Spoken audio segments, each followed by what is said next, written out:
Tab Radio, your station of choice. Each weekday morning from 5:30 with the Sports Daily. Adam Hamilton not too far away on this Thursday morning. We'll get his thoughts ahead of a massive weekend of pacing, including the Victoria Cup. We'll try and get through some of this AFL news just in the next couple of minutes before we get to Adam Diggers. Which team would you like to talk about first? I think we need to talk about... Let's talk about the Charlie Curnow deal. That got done, and then we can touch on the merit one. So let's work on one that actually got done. Okay. Curnow. Now, interestingly, yesterday, the Florent to Carlton took hold, but it was separate. Yeah, I thought that meant that Charlie Curnow, reading between the lines, I thought that was done then. Yeah. Well, Charlie was staying after that. But. Yeah, so look, Sydney had to give up a bit to get their man, but they've got a history of getting big key forwards out of other clubs, and that was the case yesterday. So they've given up their first round pick in the next 3 drafts, as well as their 3rd round pick next year and their 4th round pick. Now, this is not all part of the Carlton thing, but this is for Jai Sarong. We're talking Jack Buller. But they have got something back from Carlton and Collingwood and the like. So they've acquired Sarong, Roses Jr. and Curnow. They lose Haywood, Florent and Buller, but they've got their man in Curnow. They've got a small forward in Roses Jr. and they've still got picks 31, 32 and 42. So I think they, from where they were and clearly where they want to be, they can be satisfied, Sydney. Yep. I would think. Like they obviously identified Charlie once it became apparent he wasn't going to get to Geelong. So they went out, they offered up some players and they went and got him. Now Carlton, they lose Curnow, Silvani, De Koning and Durden. We know that Silvani and De Koning are heading to St Kilda, Durden and Port Adelaide, but they have acquired Haywood, Reedy, Chesser, Ainsworth and Ollie Florent. So they were quite active and they've still got picks 9 and 11. Mm-hmm. So again, if you're a Carlton supporter, you wouldn't want to have lost Curnow, but I think you can be quite content with you've got something out of the rubble. Would that be fair? You probably needed to start to turn that list over a little bit. As we've discussed, you need some more skill, and they've got some more skill in there. I'd agree with that. A little bit more foot skill. Yep. And they've got picks 9, 11. So if they're able to hit those, you look back 5 years down the track, you lost Charlie Curnow, yes, but you might be able to, get your star midfielders with 9 and 11. Yeah. Who knows? Exactly. Probably need another key position player to help Jacob Wiedering behind the ball. That might come up at 9 and 11, so that might help you. Yeah. Well, I don't know what happens with a Mitch McGovern yet. He was out of contract and he was going to have to wait to see who they brought in and what the trade period looked like.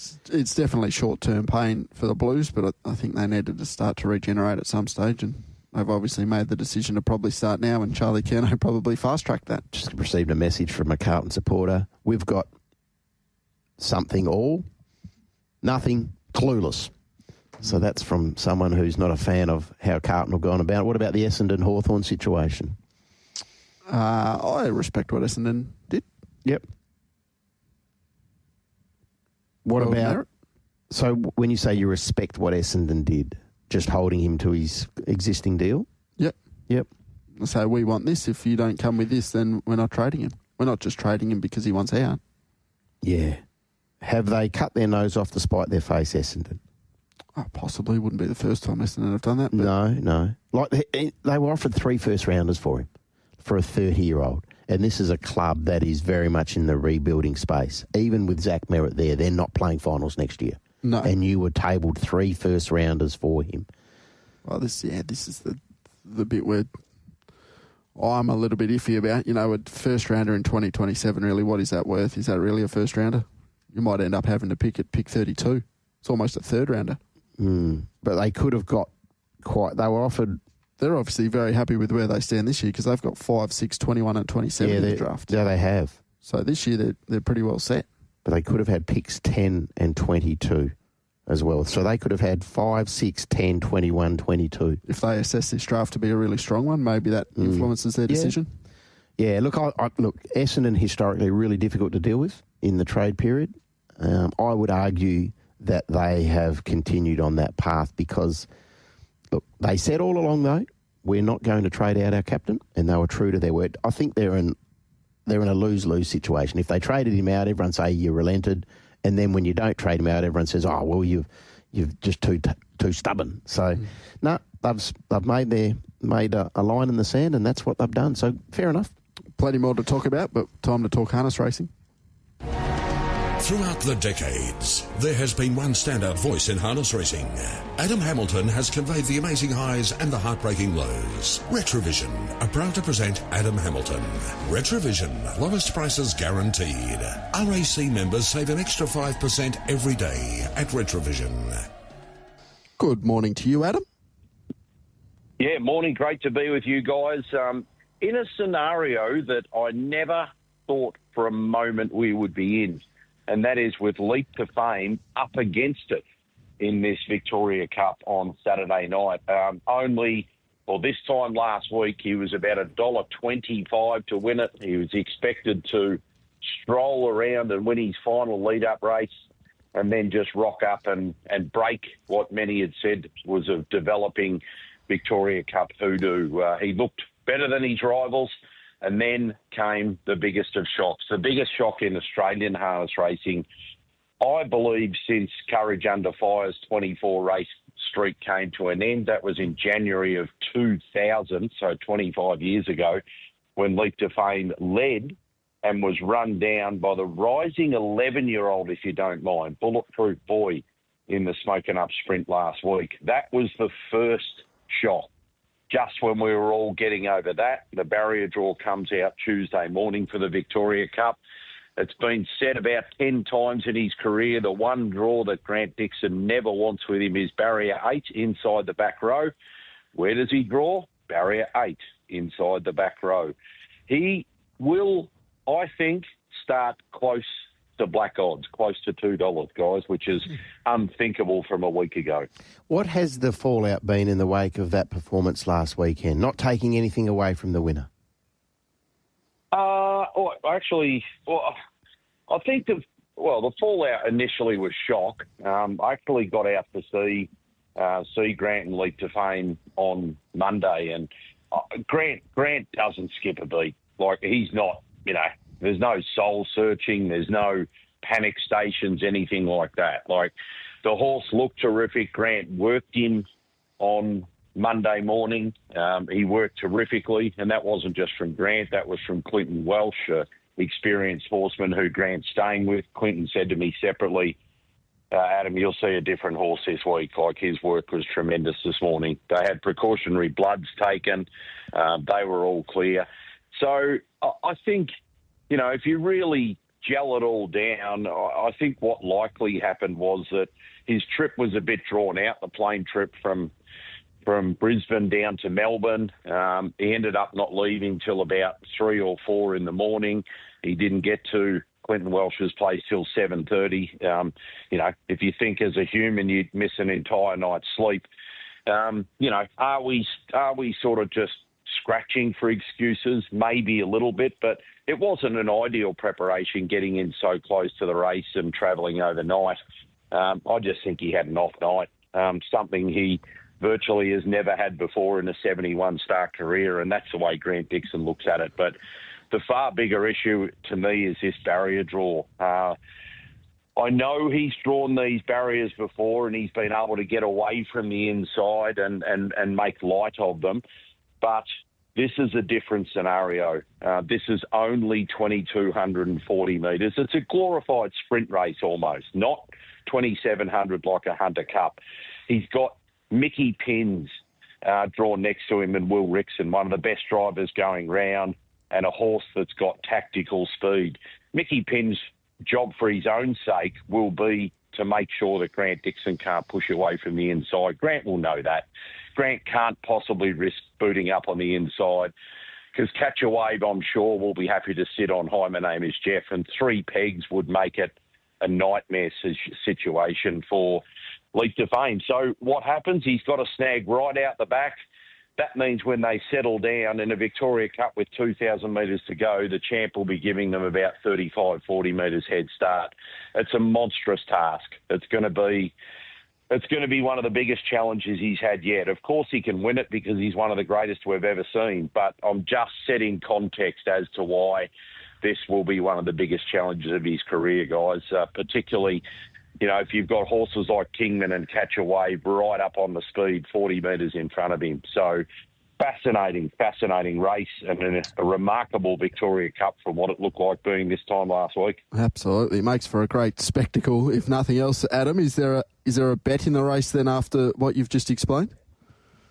I think it was Catch a Wave. I think people got onto that pretty much straight after the draw. He was sort of $11 from barrier one, which looked silly overs, I think, given he's got all the options. I'm almost certain that he'll sit on High My Name is Jeff, because he could lead if he wanted to, but he'd have to burn to hold the front. And I think he's just a better horse if he can stalk Catch a Wave. So I still think he's the each-way play in the race. It's interesting talking to Cam Hart, who has opted to go with High My Name is Jeff and thinks he can lead throughout and win it. So he's driving it instead of Bay of Biscay.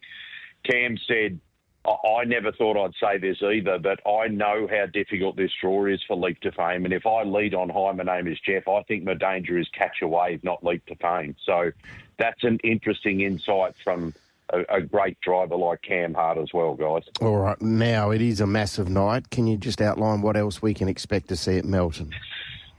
It's as good a night as I've seen in many years, I've got to say. The depth of talent on display, they've really bolstered this meeting, throwing a couple of extra features into it, and they've got the reward for that. So Group 1, Bill Collins Trotters Sprint. What a clash. The stablemates, Jillaby Ballerini, won by a cricket pitch in a feature race last start. But her stablemate, Kiyang Zahara, you would not see a better performance from a trotter as to what she produced, and that was first up last Saturday night. Here's some context. She ran her last lap from 40 metres off them around the field in the same time as Leap to Fame went, a pacer, the best pacer in the land. So she is extraordinary. But she may have to sit outside Jillaby Ballerini here, and it's going to be a heck of a contest. The two stablemates for the Lee clan. Derek the Jet in 3, RC Phoenix. Not sure where he's at the moment, the Inter-Dominion champ. Disappointing last week, drawn out in 12. Parisian Artiste in 9. That's race 4. We've got race 5, the Victoria Derby. I said going into the heats that this was a terrific derby. Most of the big names, all the big names have got through. It's a cracking race. Foxdown, with the benefit of one, is the favourite, but I think it'll be crossed. Final deadline flies out from out wide, so it'll be a really good derby with a lot of depth to it. The Victoria Oaks doesn't have the same depth, but all the better fillies have got through. Soho Americano from 9 looks to get the best trail through at the start.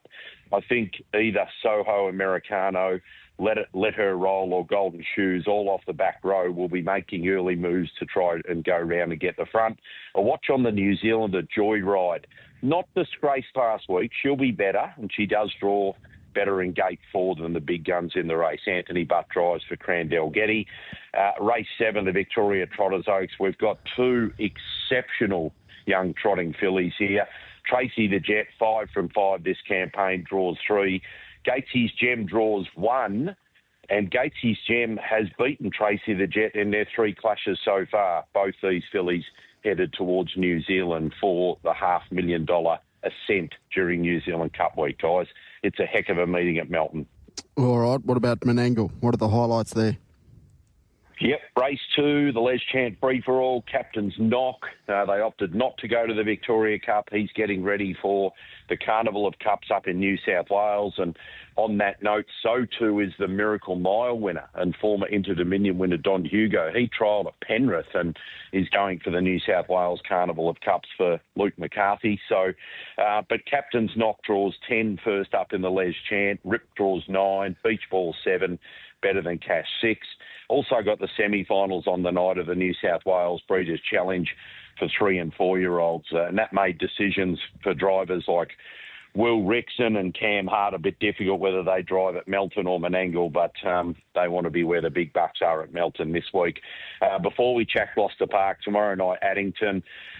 2 really important races as we hot up towards New Zealand Cup week. Race 10 at Addington in Christchurch, the Canterbury Classic, 2,600 metre stand. All the big guns are here. No handicaps. Sooner the better 1. Alta Meteor 2. Don't Stop Dreaming 6. Merlin 7. Republican Party is airborne and having no luck 12. We Walk by Faith 15 and Pin Seeker 16. Terrific race, that one. And then race 9 for the Trotters. This is the Canterbury Trotting Cup here. They do have handicaps and the big guns are off them. Oscar Bonavina, Bet and Win, Muscle Mountain all off 20 metres and Mighty Logan is off 10 metres there. And you've got this terrific card at Gloucester Park as well tomorrow night, the free-for-all, the Western Gateway and the Schrader for the mares. Absolutely. It's a big night here, as you'd expect this time of year with the pacing and the weather warming up. What's the one race out of those ones that you mentioned that tickles your pickle the most? I'm interested in what... look, still the free-for-all. I like the Western Gateway, no doubt about it. Better Fortune off the back row makes it interesting. And the mares is, there's some lovely mares, but Never Ending, where's he at? Hit the line well last start, drawn out in 9, Swing Band in 2, and Captain Ravishing, a different scenario off the back row here. So I think we're going to know a little bit more about a couple of key horses in the countdown to the WA Cup through that free-for-all. But Ripper meeting there at Gloucester Park. My best bets, and they'll both be at a bit of value at Melton. Race 2, number 3. We had something on this at massive odds last start. This 2-year-old Out to Stay ran second, booming run after sitting outside the leader. Look, this is a cracking 2-year-old race again, but I really like the direction this guy's going in, and you can get about $20. So worth a ticket each way, race 2, number 3. And then in race 3, the Pacing Oaks final. Let Her Roll was perhaps a little disappointing last start, but I think she'll be fitter for that. She's a real stayer, and I think in a truly run Oaks, she can turn her form around on last week and win it. So best bets, both Melton, race 2, number 3, each way at big odds, Out to Stay. And in the Oaks, race 3, number 11, Let Her Roll, fellas. Lovely, Adam. Thank you very much. Can't wait to speak next week after we get to see what Leap to Fame can do, bouncing back. Absolutely, and the ramifications are so big, aren't they? Because he's booked to go to New Zealand in just a couple of weeks' time. So, yeah, we watch with interest. But what a day it is! You got Everest, Caulfield Cup, and don't forget the Victoria Cup. 5 Group 1 races are going to be on 7-2 on Saturday night. So if you like your harness, you can tune in to watch that on Saturday night after all the big gallops are finished. Have a great day. Good on you guys. There's Adam Hamilton taking a look at all the action on the East Coast pacing-wise, but I'd argue there's just as much action about to happen at Gloucester Park tomorrow night as we continue the build-up to the WA Derby. Trainer Greg Bond joins us on the Sports Daily now. Greg, a very good morning to you. Yeah, good morning, TC Diggers. How are we doing? Very well, Greg. Great to have a chat. Thanks so much for your time. Is all in readiness with some of your key runners ahead of tomorrow night here at headquarters? Yeah, all is well here down our neck of the woods. Thanks, Diggers. The 3-year-olds are sort of progressing along nicely, and hopefully we'll have a few numbers in the Derby in a fortnight. All right. What about Better Fortune, who is going to head up the Tab Touch market in the Western Gateway? Yeah, look, not unhappy with the draw. I thought Denny might have considered maybe driving Troubadour from 1, but she didn't even consider it. So that's quite a statement for him. She said she's not letting anyone else drive Better Fortune than her. So and 2500s obviously gives him plenty of time to get into it, whether it's a mid-race move or come with one run. But look, he's trained on great, and he's ticking all the boxes at the moment for us, and he's definitely our number 1 seed heading into the Derby. All right, you're pretty confident he's going to be able to show that sort of strength, because last time in the Prelude he got to the front, he controlled and he was pretty dominant. Yeah, look, he's got a fair bit of bottom to him. He's actually a half-brother to Vampiro that obviously was a very, very good free-for-aller for us going back a little while ago now, and he's just continues to please us here. He looks like a real horse of the future for us, which is promising. Now, as we said, he is the Tab Touch favourite, and understandably so, Better Fortune. But as you mentioned, Troubadour has come up with the pole. What are your expectations here? Look, Diggers, he's actually probably our number 2 seed on what they do at home here. He's only a lightly raced horse. We only picked him up earlier on in the year. he's really the same connections as Minstrel, so that they've stayed in him as well. So, and he's a rock and roll Hanover horse, the same as Minstrel. So I'm not comparing him with Minstrel just yet, but he's got a lot of bottom to him, this horse. So yeah, tomorrow night, expect him to. If he holds up, he's going to take a ton of running down, and that's what we'll be endeavouring to do tomorrow night. All right, and Bally up in the prelude got a bit out of his ground, but hit the line really impressively. He's sort of the third line of betting from your chances, Greg. Is that probably fair? He probably is. I expect him to get a pretty good run from two off the back row on the back of Chase Me. And you're right. He found the line nice and strongly in the prelude. So he's a quality animal in his own right. And if he popped up and got over the other two or won the race, that wouldn't surprise me. He's tuning up nicely for the Derby as well. So he's definitely not out of it. Greg, you've seen a lot of 3-year-olds in your time. What's the current crop like regarding talent? Look, they're all good. I think, unfortunately, with Cyclone Geordie having an issue, he was obviously the benchmark of 3-year-olds over here. So with him being out of it, I think it's evened it up a fair bit, Diggers. Yep. And, there's probably no real standout. Obviously, Better Fortune's got the runs on the board at the moment, but, you even have a horse like Runkle Crunch that probably hasn't gone as good as they would have liked to date, but his form in New Zealand was very, very good. So if you see the best version of him pop up, he's definitely one that could possibly win a race of that nature as well. But it's going to be a pretty even race, and it's going to come down to probably, as it always does, barrier draws, but probably to a larger degree driver tactics and drivers getting it right in the race. Of course, that's the Western Great Way, race number 5 on the program. Race 6 at the Schrader, Group 3 for the mares. Artie by the Seaside, Greg, come up with barrier 12. How does that suit? We prefer a frontline draw, but look, again, she'll be in the running line.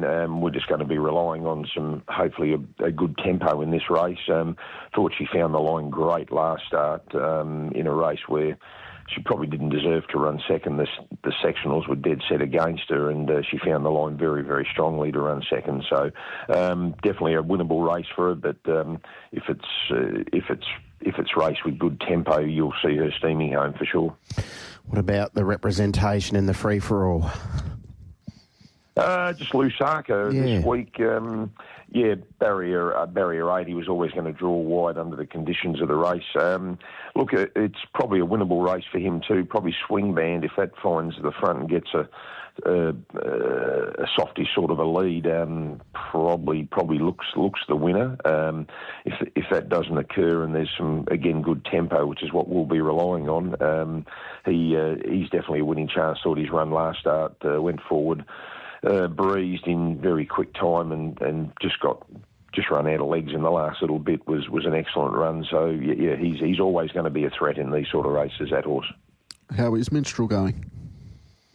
Beautiful, mate. He's at the beach as we speak. We're doing a lot of beach work with him, and probably see him in a fortnight tomorrow night. That'll probably be his last run before the lead-ups to the Pacing Cup. There's a couple of $100,000 lead-ups, but he came through last week.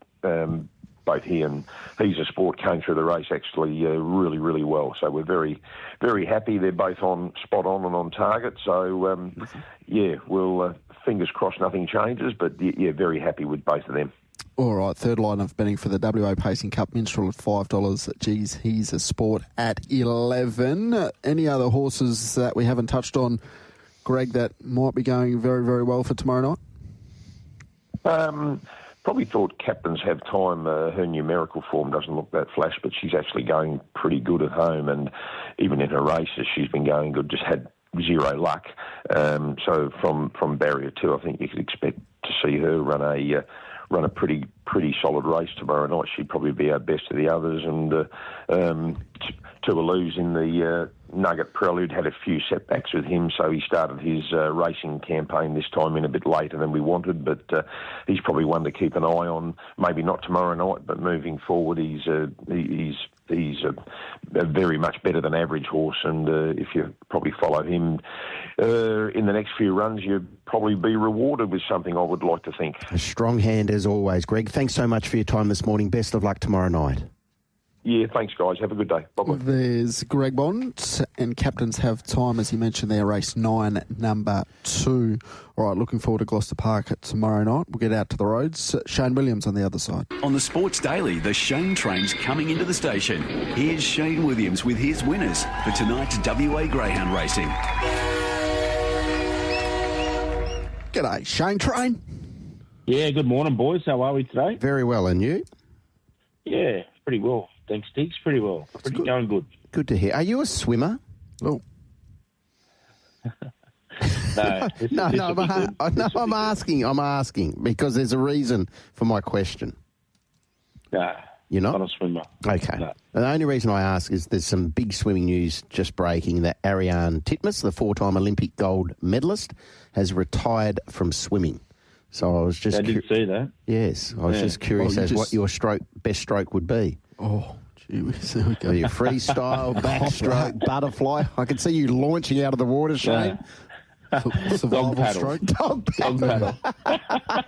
We all did dog paddle as kids, didn't we? Yeah, that's my best stroke. Yeah, okay. Well, you just said off air, Diggs, as an athlete, it's probably the most boring sport of them all. I think so. Like, to be fair, you jump in a pool and you just follow a black line. Up, back, up, back, up, back. Imagine doing the 1500. Oh, exactly. At least people say, "Oh, what about marathon runners?" Well, at least you see different sights, smells. You know, you're outdoors. But what about the ocean swimmers? Yeah, again, yeah. But I can't see anything. I am full of admiration for swimmers who, compete in the pool for a long time in their careers because it requires a lot of mental fortitude, I would have thought. Or to be honest, there's not a lot of reward for effort, is there? Really, either. You get a gold medal, I suppose. But, bit of money, then your commercial agreements. Yeah, it's all commercial style. And look, the Australian swimmers, the good ones, are well looked after, but there's a lot of them who, have to go above and beyond. So anyway, now, how did you walk away from Cannington last night? Well, it was a good night. We got 2 out of 3, but and threw in Pan Keeping, who won as well. But, yeah, the best bet got beat. I actually had a chat to Graham Credelli because there was a lot of pressure riding on that security spot, and he let us down. So I said, you need to stop handling the dogs because you're the mock. So let your old man handle them. So give him a bit of a spray on the way out last night. So you came up short with your best and you blamed someone else? Yeah. Okay. No, I like it. I think it's called delegation. It's an interesting approach, but that's okay, Shayne. I have a bit of fun with Graham and the boys, but he did was Graham a good see run it that way? spot. He just cops it, mate. He's my neighbour, so he just cops it. He's got no option. Okay. He cops it well too, to be fair. He cops it pretty well. You're a bloody bully. All right, let's get your selections tonight. Yeah, look, not a lot of value tonight. It does look a short price favourites night, so we'll kick it off. Race 2, number 2, Wave of Fun. She's a lightly raced daughter of Shimmershine who put it all together 3 runs back when she broke her maiden, winning from the squeeze draw box 5 and a very nippy 17.30, showing brilliant early speed on that occasion, moves into box 2 and strikes a very winnable race here tonight. So hard to beat race 2, number 2. All right, Wave of Fun, $2.10 tab touch. Where's the next one? Yeah, 5-2 Entertaining. This one certainly taken a liking to racing here in the West since arriving from New South Wales. Gone bang, bang, put 2 nice wins together, and both of them victories were in the 22.40 range, which, as we know, is moving along and I think looks very well placed here to bring up the hat-trick for young Jesse Earnshaw, race 5, number 2, Entertaining. Okay, and your final, please? Yeah, 7-1 Tic-Tac Manelli, fresh off success up in town in the City Novice. Gets the gun draw in a country-graded race with no speed whatsoever to her outside. Should get a good look at the arm from the pole. And never raced here before, but she would have been well educated here in the pre-training days up at Mandurah there. So it looks a great hope. 7-1 to finish us off. All right. Would she be the best?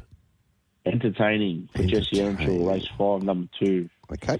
2 from 2 in the West. And, looks hard to beat. I think it's about $6.60 if you put them all together. So not a lot of meat on the bone, Diggs, but that's okay. We'll try and get something there tonight. $6.80 I can give you with Tab Touch, Shayne. There you go. Beautiful. Very good mathematician, TC. 225271. There we go.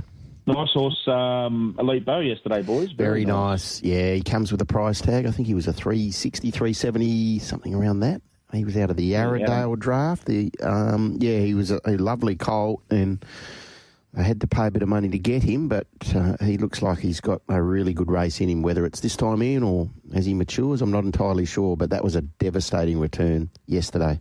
Yeah, get out of my price range. Very, very nice.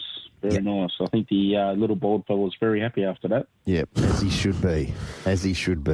Little bald fella. All right, Talk tomorrow. See ya. See ya, boys. All the best. There's Shayne Williams. The crop of 3-year-olds actually here in WA, very good, I think. Don't we say that each year? Yeah. I reckon we do.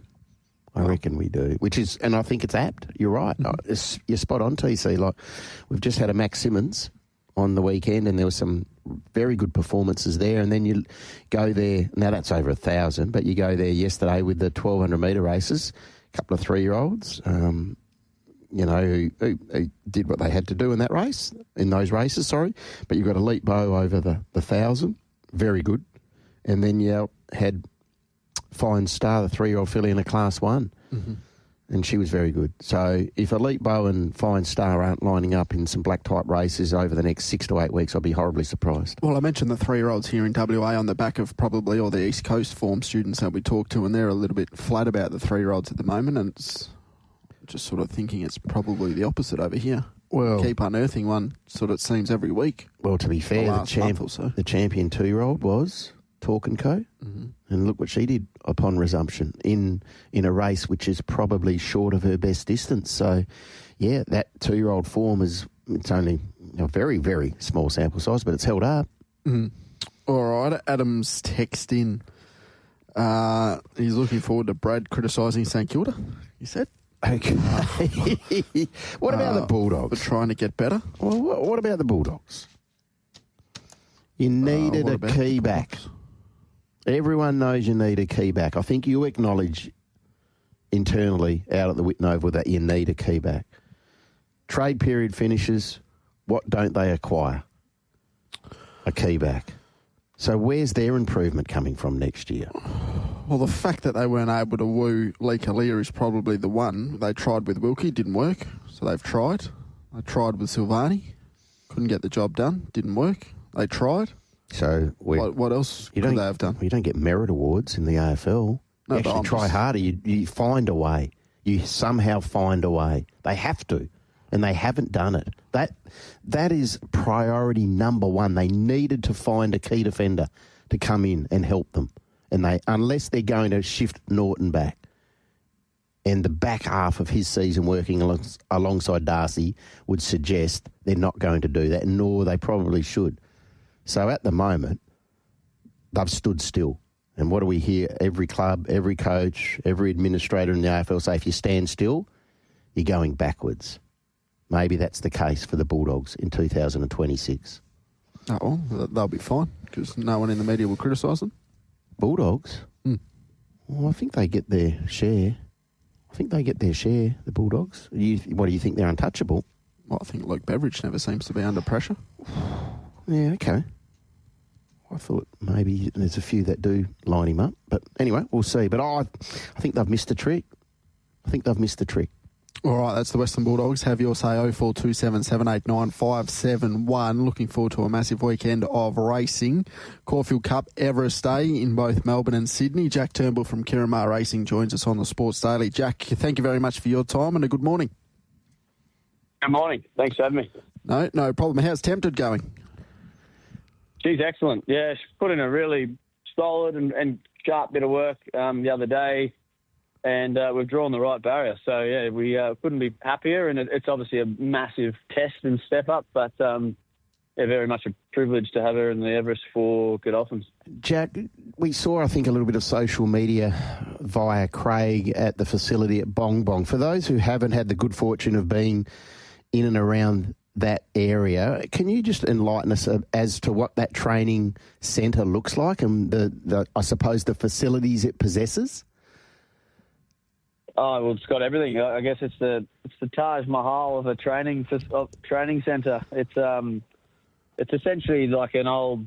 It's not old, but it was an old facility used for breeding horses, Waratah thoroughbreds, and it was no cost was spared when they built it. It's got the best of everything, the best finishes, and we have our own grass track, fibre sands, spas, water walkers, hyperbaric chamber, treadmills. The list goes on and on. So, we're very fortunate to be there, and we have about 100 in training there, and it's paying dividends, that's for sure.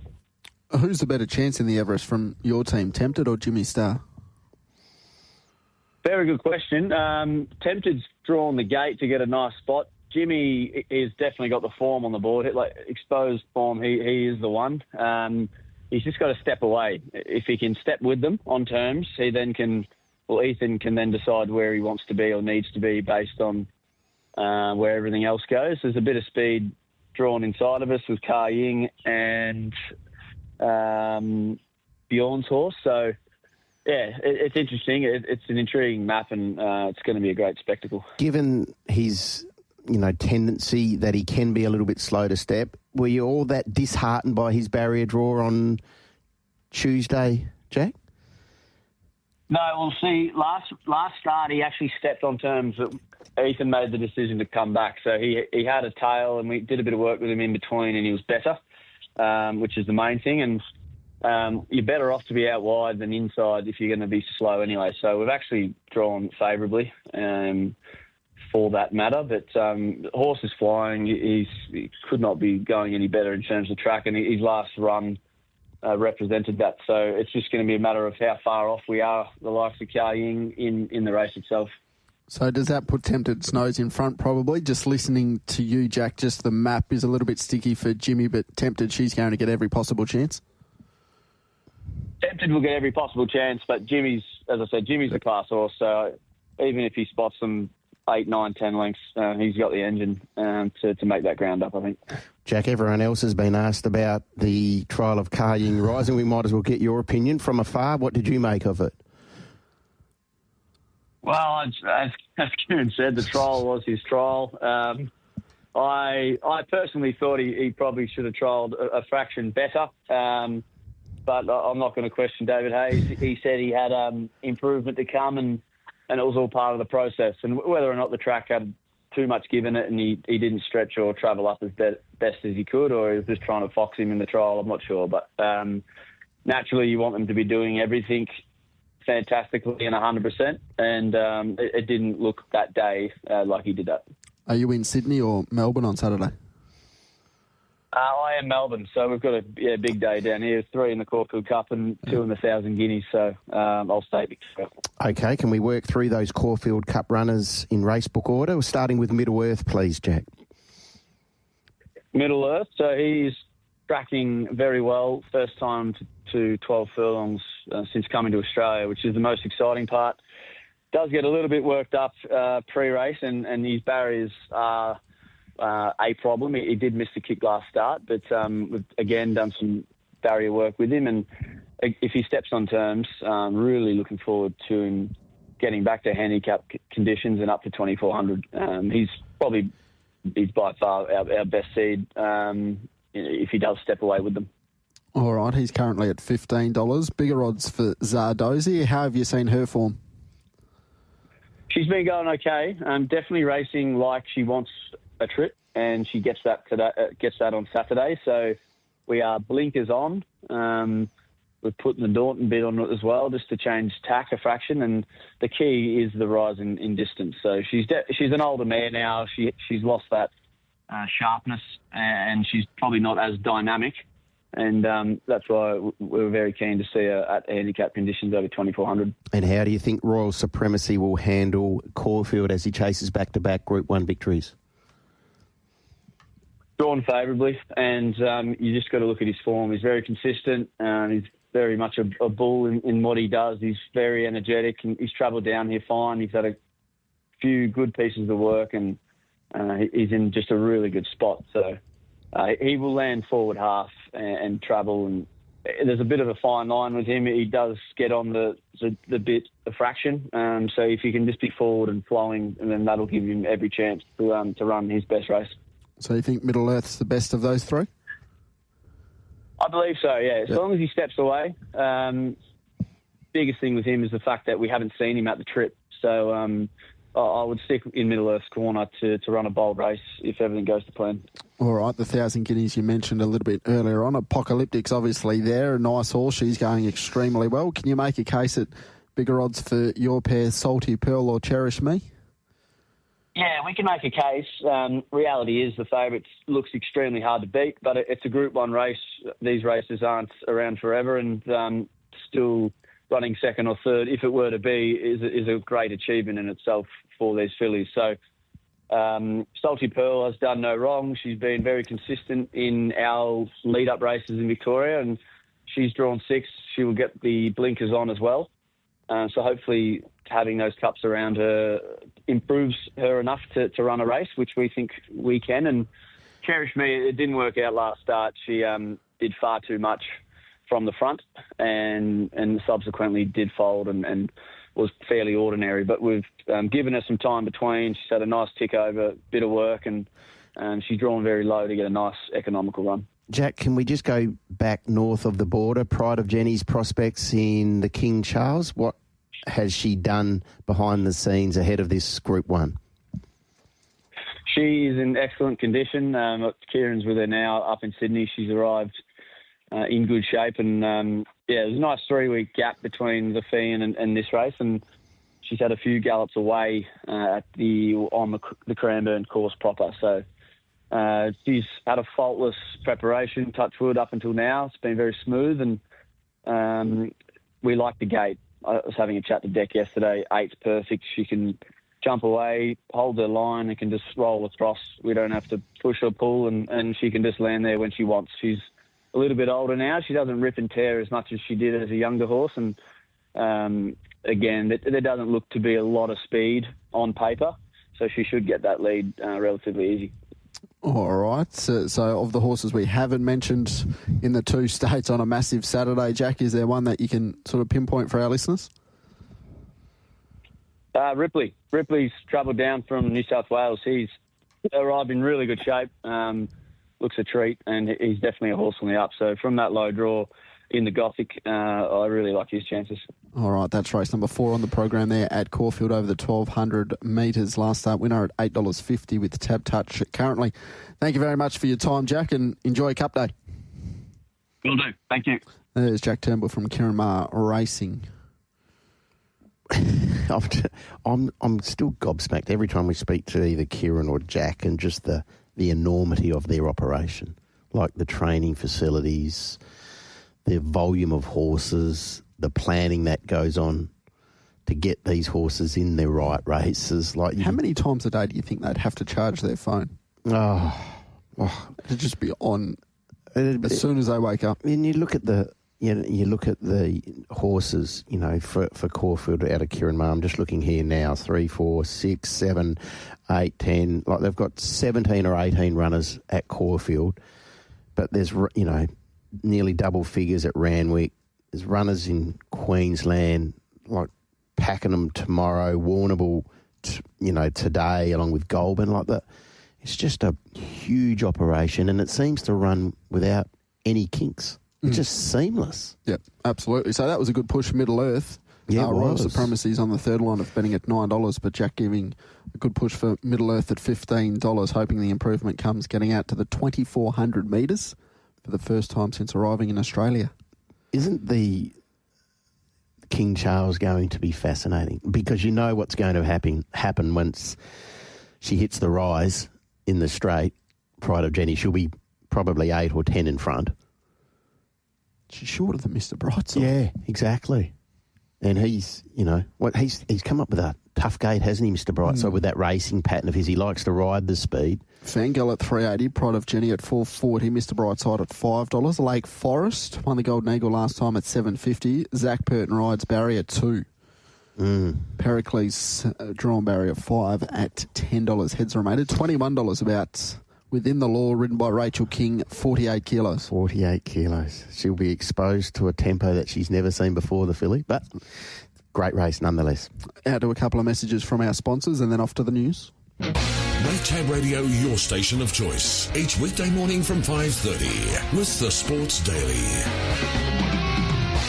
And coming up in the next 60 minutes on the Sports Daily, we'll take a look on myself and Diggers at Ascot, the couple of features we've got there. Good Days Racing, 10 races on the program from Ascot. And then after 7:30, Nick Ashman and Jules Vallance to take a look at racing on the East Coast and find us a couple of early winners. We'll be riding the Caulfield Cup journey with Jules with Half Yours. Yes, we will. We can touch on that. And we know that Half Yours came up with a beautiful barrier. Yep.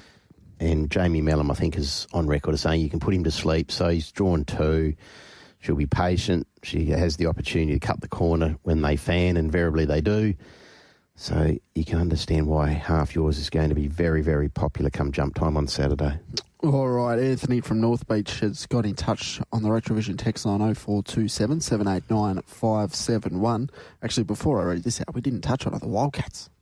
The special, more importantly. Yeah, the special. Punting wise.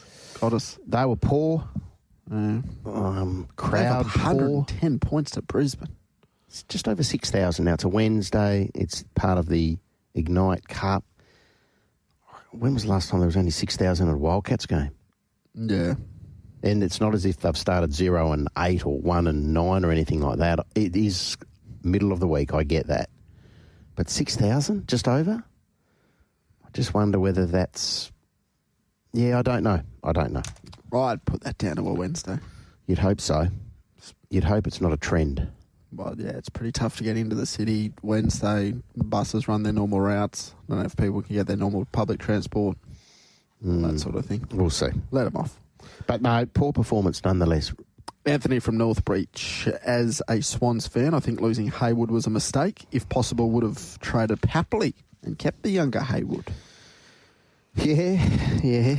Oh, he's an interesting one, Will Haywood. He can bob up and play some really good games, and there are games when he doesn't impact the scoreboard sufficiently. I think he's a good, solid B grader. Will Haywood, respectfully, I think he's a good B grader. Snozzers got in touch. Why didn't West Coast chase Archie after Adelaide pulled the pin? Well, his heart is set on Adelaide, so he will get to Adelaide. In all likelihood, now the Crows will march him through the pre-season draft. They'll whack a big price tag on him. West Coast have indicated they're not interested. They respect that Callum wants to go to Adelaide, so he'll find his way to Adelaide. Which is weird from Brisbane's point of view. Yeah, it is. But again, you talk about with Essendon, if you don't stand for something, you stand for nothing. So they weren't happy with what Adelaide were going to give them. So they said, nope, move on. And Adelaide were disappointed, but they're still really confident, the Crows, that they can get Cal Archie through the pre-season. I thought there was a little bit of that. The club sort of, whether or not it was just how it worked out or they were conscious of it, fighting back a little bit. No, I know, talking to Digby, he wants to get to North Melbourne, but we're not just going to hand you over. We're going to get what we think you're worth. Essendon sort of did that. They wanted Zach Merritt to come back to the football club, and they didn't get that, what they perceived to be a club-changing offer. Geez, you could see, wasn't that quite dramatic, some of the scenes yesterday with Tom Petroro? You could see him venting to both Hawthorn. It was like a sitcom. Yeah, he was jacking up. He was really animated with both Hawthorn and also Essendon, because ultimately, and I don't think he could have done any more. Like, he's been in constant dialogue with both parties, and for mine, Hawthorn offered enough. They've done what they could have. Now, there'll be others say, if you throw in Mitch Lewis. Well, they didn't want to give up Mitch Lewis, and that's fine. But I don't think you could, if you're Essendon, ask and or expect any more than 3 first-rounders for a 30-year-old when you're in the rebuilding phase. I think that's fair enough compensation. But Essendon, well within their rights to hold Zach Merritt to his contract. Yeah, and then they set up their room in that with all the cameras they had in their rooms, and then they had the laptops facing the camera, and then they had to cover the camera, move the table around. Oh, it's a bit... The big one's Gold Coast. Like, they land Petrarca and Jamara Ugle-Hagan. They lose Ainsworth, Buderick, Fiorini, Flanders and Roses Jr. I thought they were the big winners. And they've been able to accumulate at this stage enough points to land a couple of the academy players as well. So they've got picks 15, 18, 24, 28, 29, 36. So they can match bids for some of these highly touted young guns as well as part of the academy. They've done well, I concur. Yep, so the Suns were big improvers and the Saints were big improvers as well. Sam Flanders there, Liam Ryan, Tom De Koning, Jack Silvani, all four of them are going to be in their best picked when fit and healthy. Throughout the year, they were able to keep Rowan Marshall. Yeah, that's a strange one. And they were able to get Jack Steele's money off the books. Yeah, I would have thought once they got Jack Steele's money off the books that maybe they could have also if you're Rowan Marshall, and he'll be competitive, no doubt, and he'll want to be the number one ruckman, but you're paying Sam De Koning enormous money. Tom De Koning, I always get that incorrect, apologies. Tom De Koning, enormous money. You're not paying him that amount of money and committing to him for the terms that you have, length of tenure, for him to start in a forward pocket. So where does Rowan Marshall posse up next year in round one? Yeah, I'm not sure how they're going to work that. No. You've got King, De Koning and Marshall. Are they so you got two of them switching between the ruck and then that's your forward line? So Jack Steele wanted out and they said, yeah, you can go. Rowan Marshall wanted out and they said, no, we're not happy with what Geelong are offering, so you have to stay. How are you feeling if you're Lee Kalia you've been committed to? They had the opportunity to move on Rowan Marshall for a first-round pick. That would have... that's fair enough. You can do that. Yeah. With a ruckman coming in, and then you get Jack Steele's money off the books. Lee Kalia was left in no man's land. Backtracked on. Can I just ask you whether you think Hawthorn, we talk about the Bulldogs, have Hawthorn, by losing Warple and not getting Merritt, question marks over the fitness of Will Day, have they stood still in inverted commas? Have they got better? No. No. I was about to argue they've probably gone backwards. Yeah. Because Warple's in their first pick midfield all year. Yep. And they haven't replaced him. No. So, in this space where clubs are adding, they're topping up, they're doing everything they can to improve their list, Hawthorn, they haven't got better. It was all eggs in one basket, in the Zach Merritt basket. And from the outside, it seems like they were pretty confident they were going to get him. So 2 preliminary finalists, I would think, have got, not got worse, but they haven't improved. Collingwood, Hawthorn. Yep. Brisbane have got better. Yep. There's no denying that. And Geelong, well, they've added Warple, so technically they've strengthened up a bit as well. Yep. Freo have got better. Judd McVie, he helps them. Yes, he does. You lose Brodie and Reedy where they're not playing, so you get McVie, you've still got pick 20, 47, 69, so they're going to have to pick the eyes out of the draft when they do get their opportunities. But yes, certainly Judd McVie's in their best 18. Yep, absolutely. And it's not detrimental that Fremantle don't have early picks in the next couple of years. I wouldn't have thought their demographic of their list, they're pretty set in that area. And West Coast, they got better. Starcevic coming in helps. Yes. Well, I say better on last year because Oscar Allen didn't play. No, Chesser played a handful, Liam Ryan, well, yeah. But the one thing with West Coast is they've got Starcevic, so you get a high-quality, high-performing individual coming back home. So he's here for the rest of his football career, and you've got picks 1, 2, 13 and 34. With 41, so they've got 5 inside the first 50. Yeah, so the first, that's where the improvement needs to 3 picks, 1, 2, 13, just nail those. Absolutely nail those, and who knows, the rise up the ladder, which has been long overdue, could come quicker than you hope. Sam's texting on the Retrovision text line. What did Diggers think of Finbar Maley to Adelaide out of nowhere? Yeah, it's a strange destination for him. I think it's basically a little bit of career security for him, so well done, but is he going to play in front of Fogarty, Walker, Thilthorpe? No, he's not. Could he potentially get a look in at the back end of next year if Walker falls over? Maybe. But he gets to probably spend an extra season at this stage in the system than he would have at North, so that's fair enough. Oh, first day back at school yesterday too for a lot of schools. I'm reading on the text message line in regards to the Wildcats crowd. Right. Yeah, okay. You're a bit harsh. No, I'm not. No, you are. I just said you were. No, I couldn't disagree more. Seriously, I think that's a really poor crowd. On a Wednesday night. On a Wednesday night. Yes, on a Wednesday night. Game started at 6:30, ends no earlier than 8:30. Yep. You get home by, if you live close, 9:30. Yep. I still take all that into consideration. I'm saying that's a poor crowd. A lot of kids go to the Wildcats. You're not going on a Wednesday night? Families aren't going? My stance isn't changing. When was the last time you went to a Wildcats game? Oh, last year? Last season? Yep, last season. No, Greg Ells asked about Archie. Do the Eagles snag him in the draft? No, they won't be doing that. And Anthony from Freo, player managers are greedy, looking after their own pockets. Well, that was a horrible look.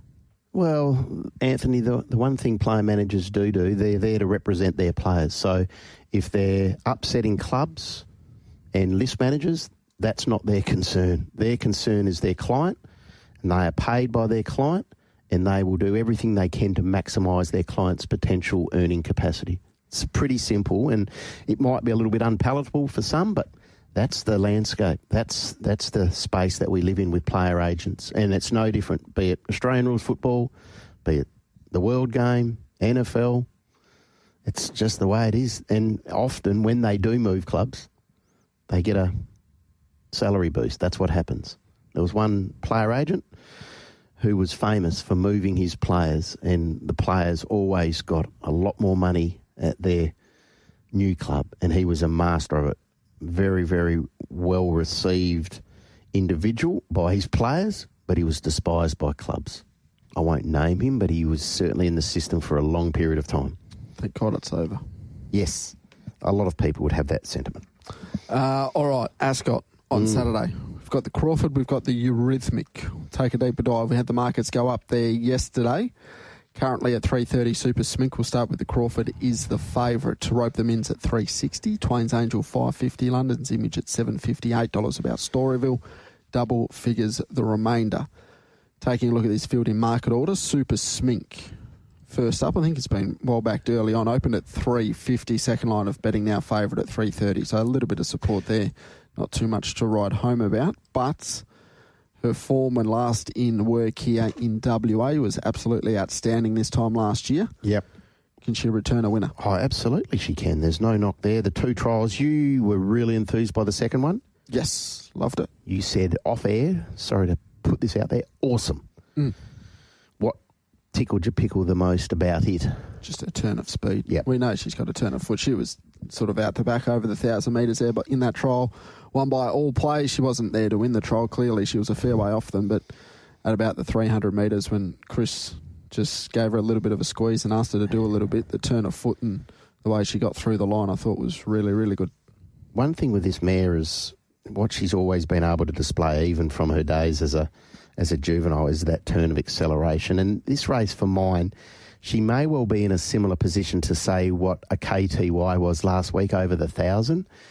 But once KTY sort of got some clear air, you could just see him just explode. And I suspect the same applies to this girl on Saturday, albeit it's a considerably harder assignment listed, and it is 1,200 metres. But she has that point-to-point speed, which, even though there are some of these horses in this race who are actually out-and-out sprinters, and she's probably that 1,800 metre proposition, she's got sprinter turn of acceleration, hasn't she? Yeah, absolutely. So London's Image, you'd think, would be in the first two, along with Norwich, Blencowe and Rope Them In, who have both drawn soft, stalk that speed. If I was really confident she'd be able to hold the back of maybe Blencowe on that third pair in the moving line, I'd be really confident. Just not too sure if she can hold that spot. She might be just off midfield.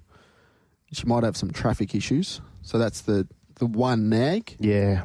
But, like you said, she's got the turn of foot to get her out of trouble. Rope Them In. The main danger's carrying 58.5. She's down on 55.5. Lightweight, turn of foot. Brilliant trials. Ticks a lot of boxes. I thought Rope Them In, initially I looked at it and said, yep, barrier 2, that's good. And then the deeper you dive and the more you look into this race, you think, is he going to be buried away? Like, they are going to march early doors. It's really important for Sean to be able to get this horse into some clear air, because the trials would suggest he's back to what he was 12 months ago. Yep. Not what we saw in the autumn. So he opened favourite. He's been a little bit easy, nothing to really be alarmed at, 340 out to 360.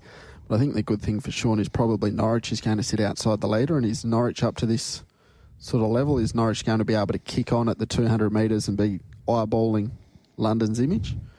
Probably say not, and therefore that probably means Sean McGrady's going to be able to get off the back of London's Image, who is the horse that's going to take you everywhere you need to go. He's a funny one, Norwich, and I get what you're saying, but you only have to go back to the time that he ran that day when he just lit the track up over the 1200. You go earlier this year, like he's run third behind Twain's Angel, who's clearly in this race, beaten 1 3/4. He has a third behind Snowdome. Now, Snowdome's a high class. Like, they're some of our better sprinters, aren't they? Twain's Angel and Snowdome.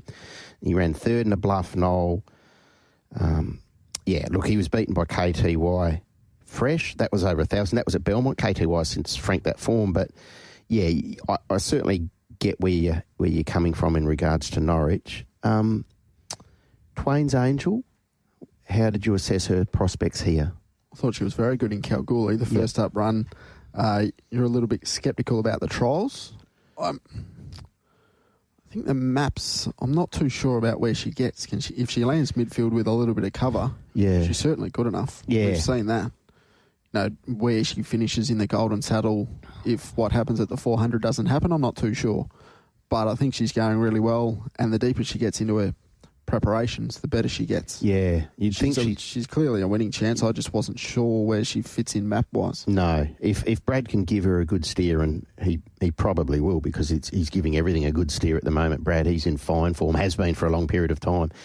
She can most definitely win this race. There'd be I don't think anyone would be surprised if Twain's Angel took improvement from the Golden Saddle run, and clearly we saw the first trial, it was just a leg-stretching exercise. Then we saw the second trial, and then we saw what she did in the Golden Saddle. She's just got better and better and better. She's a multiple winner, second up. Mm-hmm. There's no knock on her for mine. Won 9 times from 16 starts. That's sort of snuck up on me a little bit, Twain's Angel. 8 of 13 at this trip. We talk about horses for courses and, horses best suited over a distance range. I'm not saying Super Smink's a duffer at 1,200. I think she's won 50% of her outings at this trip, so she's very effective at 12.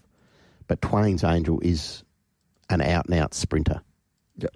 All right, London's Image, Storyville. I think London's Image is a winning chance. I think Storyville's a little bit under the odds. She's probably going to have to get back over a trip that's unsuitable for her, 1,200, with some sprinters in front of her that she's going to have to get past. I thought was a little bit under the odds. And then you've got some horses like Bustler, who's probably just using this run to get to bigger and better things. Man Crush was good in Kalgoorlie, but that was a turnaround in form and it's drawn a horrible gate. Yeah. I thought there were 4 key chances, and they're the top 4 in the market. Yeah, I think that's fair. London's Image will be a fascinating watch for mine, because without wanting to give away too much inside information, I think Grant has probably said it publicly. He has been quite consistent with his view that London's Image works like a really good horse. Like, he's been pleasantly surprised at how she's adapted to his and Alana's style of training. She did some heavy-duty racing. Ryan didn't miss her as a 3-year-old. She did a wonderful job. But since she's arrived at the stables of Grant and Alana, I know that Grant and Alana have been absolutely thrilled with everything she's done and has trialled up particularly well. Yeah, exactly right. She looks the leader in the race as well, but I'm pretty happy if there's a 3 in front of Super Smink. I'm happy to play. Okay, fair enough. No bets? I understand where you're coming from with Super Smink. I'm probably more inclined, again, price dependent, Twain's. Okay. Twain's for me is a watch. Race number 9, Eurythmic Stakes. Magnificent Andy at 310. Watch Me Rock at 340. Bon Joy 650. $7 About Comfort Me. $10 Diamond Scene upwards. The remainder of the field. I thought the interesting part of this is I thought Comfort Me, who won this race last year, gets the lead and controls the race. Yeah, 9-year-old now.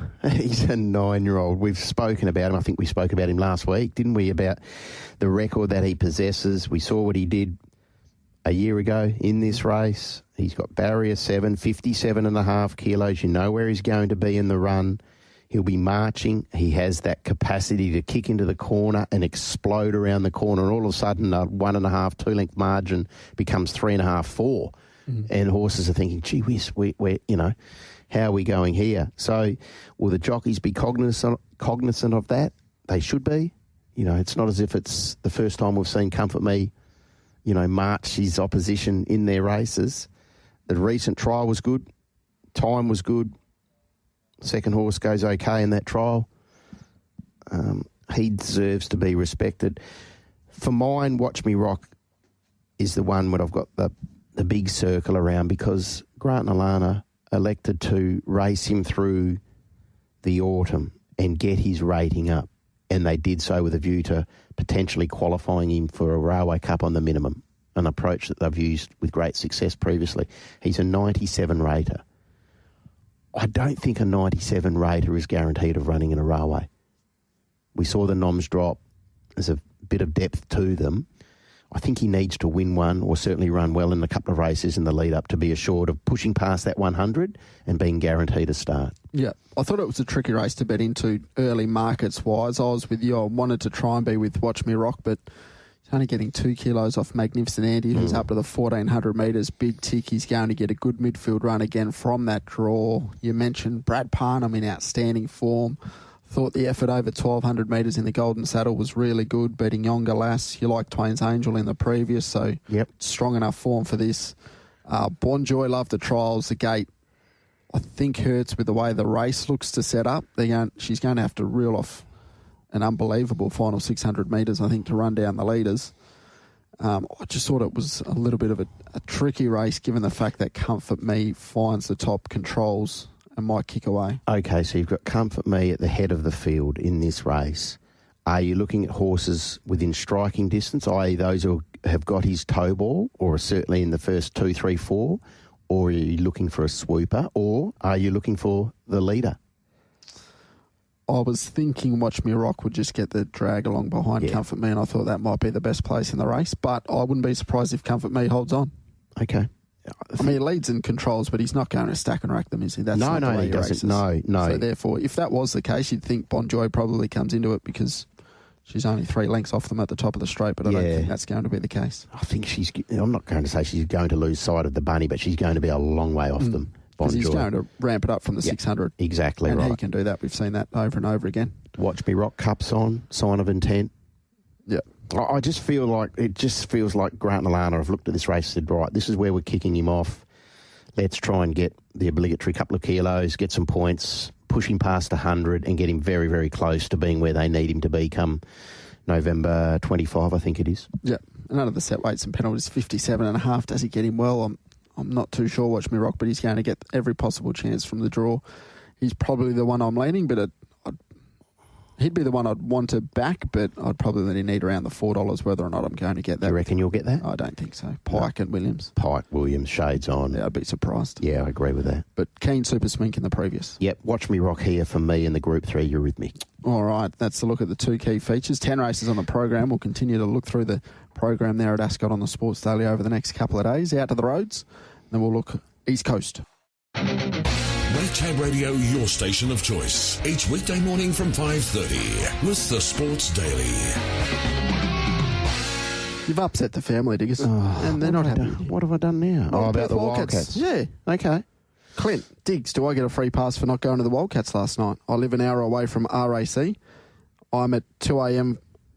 He's up at 2 a.m. for a 3 a.m. start for a 12-hour shift. Well, he's a worker. I like it, Clint. Good on you. Do you think he still should have gone to the Wildcats? No. Not if you're getting up at that time. Absolutely not. No, fair enough. Absolutely not. That's a very good shift, Clint. Hey, change jobs. No. I know how you feel, Clint. Speaking of men that do their best work at 3 a.m. Oh, yeah. Nick Ashman, good morning to you. What good happens after one, they say? I tell you what happens after one stays after one. Yeah. Yeah, good morning, guys. Yeah, $20 million Everest. Let's focus on what's at hand. It's been a while, actually, since I've done a big bender. But anyway, I might get back to it once the kids are out of school. Yeah. Geez, it's been an eventful week, hasn't it? Like the build-up to the Everest has been quite sort of controversial, and it's great to see everyone's got an opinion, but the trial from Kaying Rising really divided people.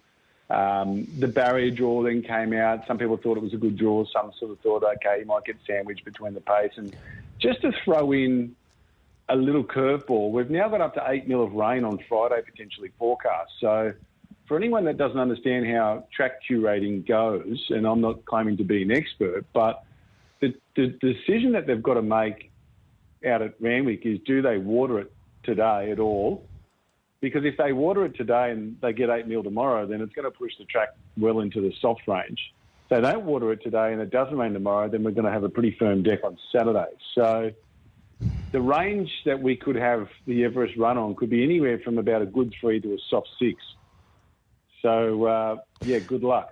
So is that a reason, do you think, Nick, factoring in all of that is why Kaying Rising is perhaps a little bit soft in the market? He's $1.80 now with Tab Touch, Kaying Rising. I think he had to get out, guys. I've had a few people have a crack at me because the way my ratings work is I've essentially got a two-length penalty for Hong Kong horses. Now, I've got the utmost respect for Hong Kong horses at the very top, the Kaying Rising, the Silent Witness, Romantic Warrior. They can produce a horse that's as good as ours, no question. It's a bit like New Zealand, though. Kiwis are very capable of producing top-line horses. But it's just the average Group 1 from year to year that I believe is slightly weaker in Hong Kong than in Australia.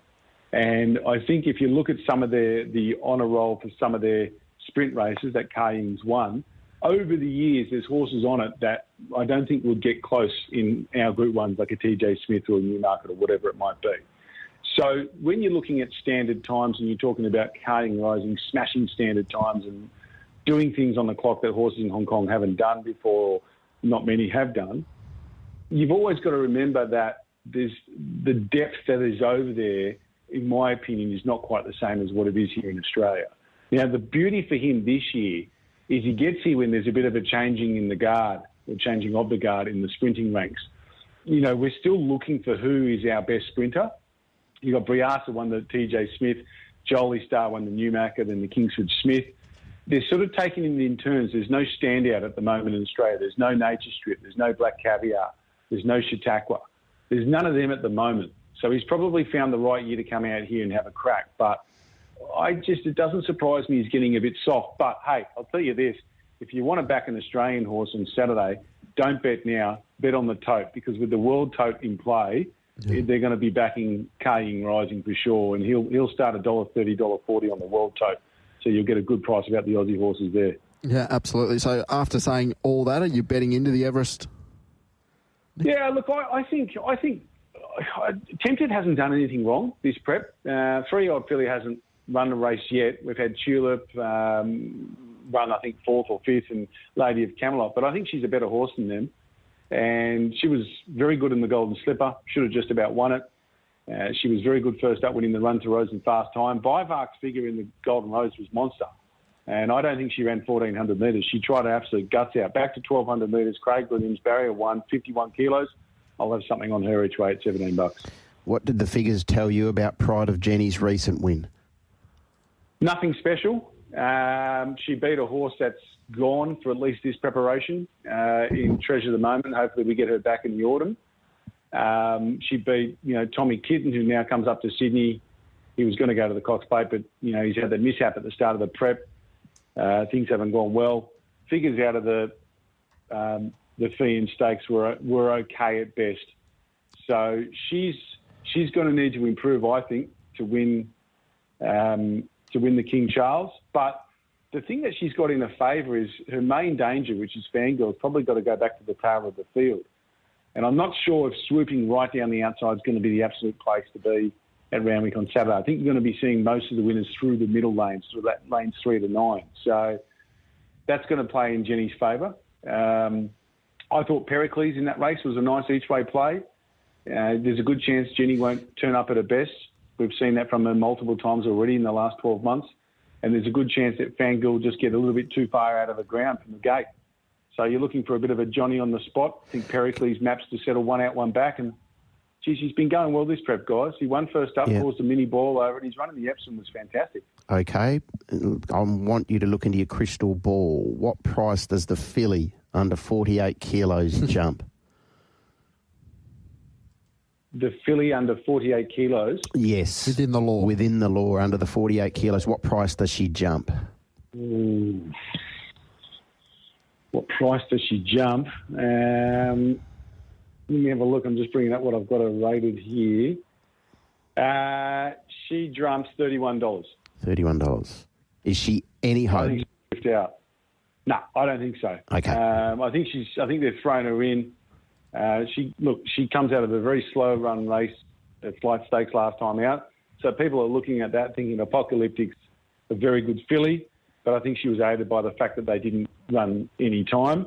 I think she's more of a 1,100 metre horse that just found the right race shape over a mile. She won't get that same shape here with Jenny in the present, and for mine, she'll get her head kicked in. That's never a good thing. All right. Other bets on the day? I think in the opening race, just keep an eye out. Race 1, the Reginald Allen. I like Panova. She ran the best last 200 metres of the day when she was second at Randwick in the midweeks to Kensington behind Pictor, who did run decent time. Waller's got 2 in the race, Chatterley and Panova. You could probably back them both. The last 2 times he's won this race, the Reginald Allen, it's been with Aliana and Fangirl. Both horses have gone on and won the Carbine Club Stakes on day 1 of the Flemington Melbourne Cup Carnival. So I'd suggest following both those 2 fillies. I think one of them will win, and I think one of them will probably go on and win the Carbine Club Stakes. I think they're both above average, but I'm in the corner of Panova. She had a drawn Barry 3 or 4. I'll be charging at her. Barry 11 from the 1,400 metre start at Randwick's not a good one, but I'm just hoping that Tommy Berry, who is riding really well at present, striking at 22%, beating market expectations by 28%, I think he'll find a way to overcome it. Nick, are you concerned for the well-being of Jules if half yours wins the Caulfield Cup? No, I hope he gets whatever he's deserved. He's been harping on about it for a while. So, yes. Look, he found him at $26. So, okay, been an outstanding find for the Foxcatcher family, and we hope that we can ride him home. And then we're hoping then in 7 days' time that what's the other thing? We've got Shangri-La Boy. Yes. It's a $6 fine in the Spring Champion as well. So hopefully 2 weeks in a row we can get a couple of $26 pops on. It could be a big 7 days for Foxcatcher. Let's hope so. All right, we'll speak to that man very, very shortly. Just before we let you go, Nick, Generosity in the Sydney Stakes, race number 6 on the program, favourite at $3.20, going really well. A chance? Are we backing her over here in WA? Yeah, she should just win, guys. The best figures in the race, best ratings in the race is the Emergency for the Everest. Just needs to find a bum in the run, and it'll be winning for sure. All right, $3.20 with Tab Touch at the moment. Thank you very much for your time. Good luck. Good luck, boys. Good luck with Julesy as well. Thanks, mate. Thank you. Yeah. There's Nick Ashman. All right, so race 7. Each way tempted in the Everest. Yes. Pericles and the King Charles at around that $10 currently. And race 1, happy to bet. 2 bet play, number 7, Panova, $8, number 6 at Chatterley at $6.50. And Generosity just wins. Isn't it amazing? Like, she sold for big money, and here she is with, if she does go there and win on Saturday, they've recouped it all and some. Mm.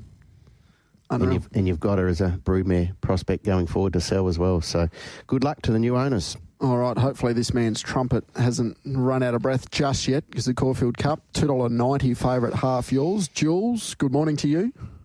How are we, boys? Very well, Jules. One word only. Oh. Your initial impression of half yours coming up with that gate in the Caulfield Cup.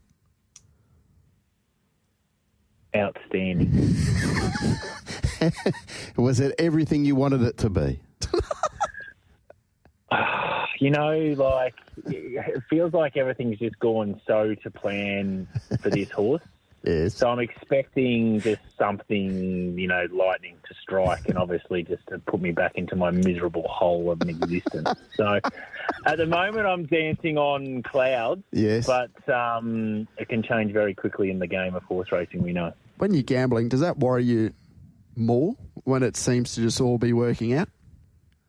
No, look, when you have a sickness like mine, you can just never. Look, you never really sleep.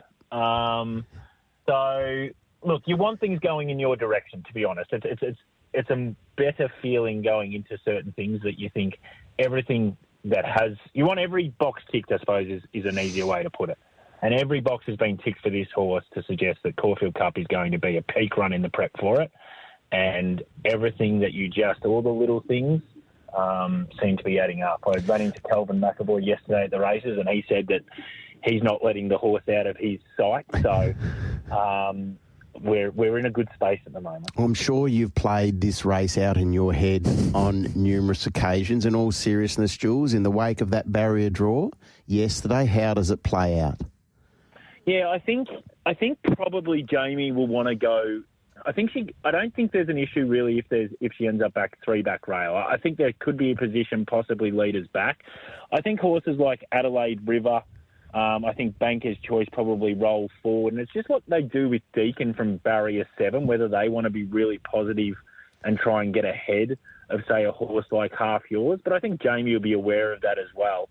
I think there's also some outside pressure from horses that have drawn wide, horses like Plymouth and a couple of others that I think will create enough genuine speed in the race, which, again, I think is a positive for Jamie because you want the race to be ran at genuine tempo enough to, and the reason being, when you're inside and you've drawn a gate like that, you want holes to start opening up in the race for whatever reason. Horses are struggling or whatever it might be. Because I think if it became a really moderately run race and really slowly run race, yes, it's got probably the best turn of foot and that's great. But from that inside gate, you might end up locked up and be in a cupboard for far too long. So I think there's enough genuine speed for Jamie to be able to go, okay, I can pick my moment wherever it might be. And that might be at the 600 where it starts rolling in. I'd love this horse to be at its top at the sort of 300, 250. I don't want Jamie to be lifting this horse in the last 100 over the line. I want the damage to be already done by sort of the 400 to the 200. All right, Half Yours in the Caulfield Cup. Who are the dangers? I think the Metrop form. I've got that Metrop race going really well. I know I don't really want to speak of it again, but Royal Supremacy has rated really well, and I think they've drawn really cute as well. So they can probably. They're not a horse. That's not a horse that really can use a position, but they might be midfield, and I just think it's had that go at 2,400 metres in a pretty fast-run race. It's the other one that I'm going to have to work on a little bit to be able to, make sure the result, if it doesn't go my other way, to get something out of the race. So, Royal Supremacy. Look, the internationals always have an opportunity and a profile to win these kinds of races. They're just better stayers than ours. I mean, history tells us that, but these do seem like a lesser likes than the ones that have come here and over here and won. Like, they're not the Dunedins and those kinds of horses. So as much as they scare me, they don't scare me like in previous years when I've seen internationals going, oh, geez, no, they've got a beautiful profile. Is it too obvious for Apocalyptic in the 1,000 guineas with that barrier draw? Just seems the most likely, doesn't it? It's just probably for the people out there what price you're willing to take. I think with Mark Zara as well, he's just such a good, tactical rider. She probably ends up in the 1-1, I think. And if there's not that much speed, he'll have no issue in even going to the front and probably been sitting outside leader anyway.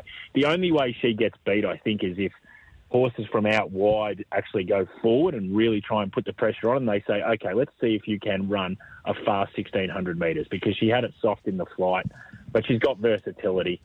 She had a spin around Caulfield earlier in the week, and I think she got around no problems. And with Zara on top, she sort of picks herself. Yeah, I agree. Any other bets on the program? Race 3, number 3, Just a Journey. I think I was a bit worried about it getting to 2,000 metres, but the better horses have gone to the 1,000 guineas. She wouldn't have been out of place in the 1,000 guineas. She would have started around $10 or $11, and I just think 2,000 metres here. Shin might not even decide to lead. He might just sit in the first 2 or 3. I think she's got panels on the rest of them, to be honest, so I'm keen Just a Journey. And in race 8, I know Private Eye comes down as well, but he's been down and then went back up to Sydney and then down again. I think the travel eventually takes its toll in preparations. And I want to be with Star Patrol. I don't know if he gets 1,400 metres, but I just love that War Machine form line that he comes out of. And if he can get 1,400 metres, then I think he can win the race, Star Patrol. All right, beautiful. Race 3, number 3, Just a Journey, $2.50. Race 8, number 10, Star Patrol, currently at $6. Tab Touch 2, as you mentioned, Private Eye, the favourite there.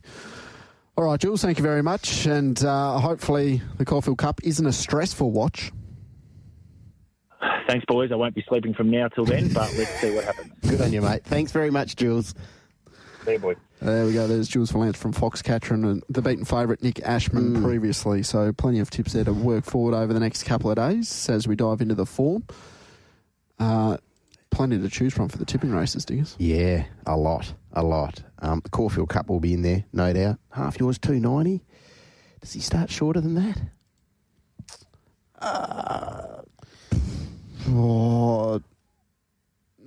Yes. Yep. I'll go yes. I would think he does as well. 52 kilos, soft draw. As you heard there, Jules Vallance, all the big guys have the ratings going through the roof. So exactly. All the big syndicates might be jumping in. Yeah, let's just hope the overs gods for once, for Jules and those who have played and those who even took the, 450, 460? Yeah, something like 2 or that. 3 Let us weeks know, ago. listeners, if you jumped on a couple of weeks ago when Jules threw him out. We just want the overs gods to be kind, because invariably the overs gods are not kind. They're quite evil. Probably the worst god, isn't he? Yeah, no, he's a horrible god more often than not, the overs god. So let's hope for everyone's sake. You shouldn't really be a god, should you? No. Is that how it works? No, exactly. Have a career change. The overs devil. Yeah, exactly. So half yours, $2.90. A really good push again there for Jules, and understandably so, given the barrier that he came up with. All right, we'll head out to a short break and come back with the Sports Daily on the other side. Make Tab Radio your station of choice each weekday morning from 5:30 with the Sports Daily.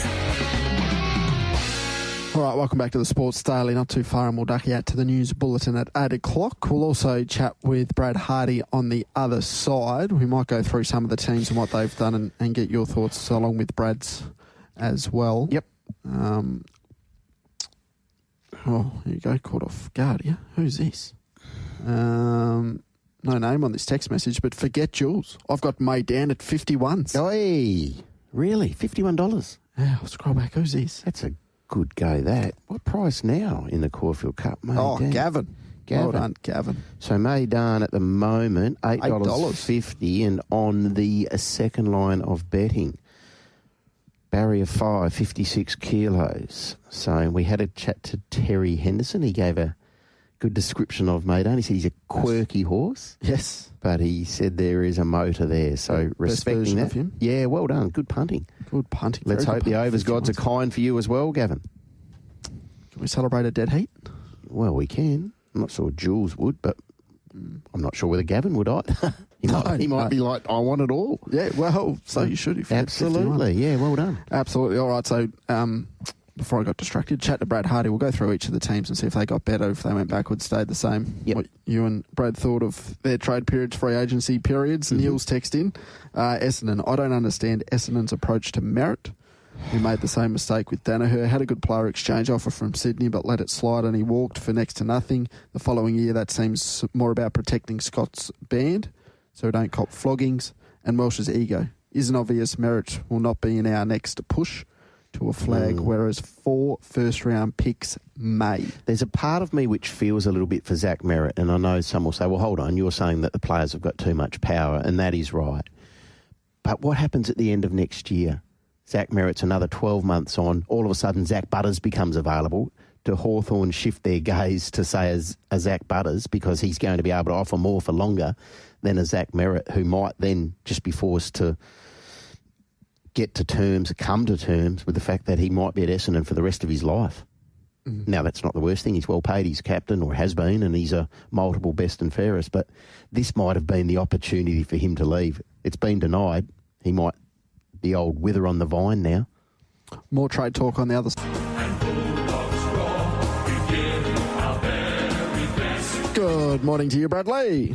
Good morning, Diggers. Good morning, TC. Good to be with you. Now, Diggers, have you gone into you back your shed and got the old jumbo cricket bat out because you've got a month to get into shape, my friend. We need an opening batsman.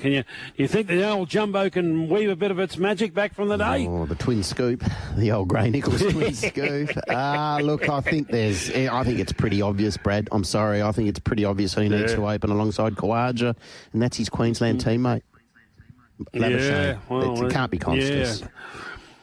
No, I think you're right there. Look, I don't know who it should be, to be honest. I'm that confused now. My head's on backwards. I think I've been running reruns of The Exorcist TC to try and get my head on straight, to try and work it out, because he's failed pretty well. He did well at 3, didn't he, Marnus? Early in his career, he's sort of savagely fallen away at 3 since then. And, do you put him up the order and risk him? I don't know. Anyway, but that's their problem. The other one is Arnie. Arnie's retired. What a great career she had, and well done to her. And salute and dip your lid to her. And I'm sure there's massive things ahead of her for whatever she wants to try and do. But what a superstar. It made people like me and others, I'm sure, watch swimming again.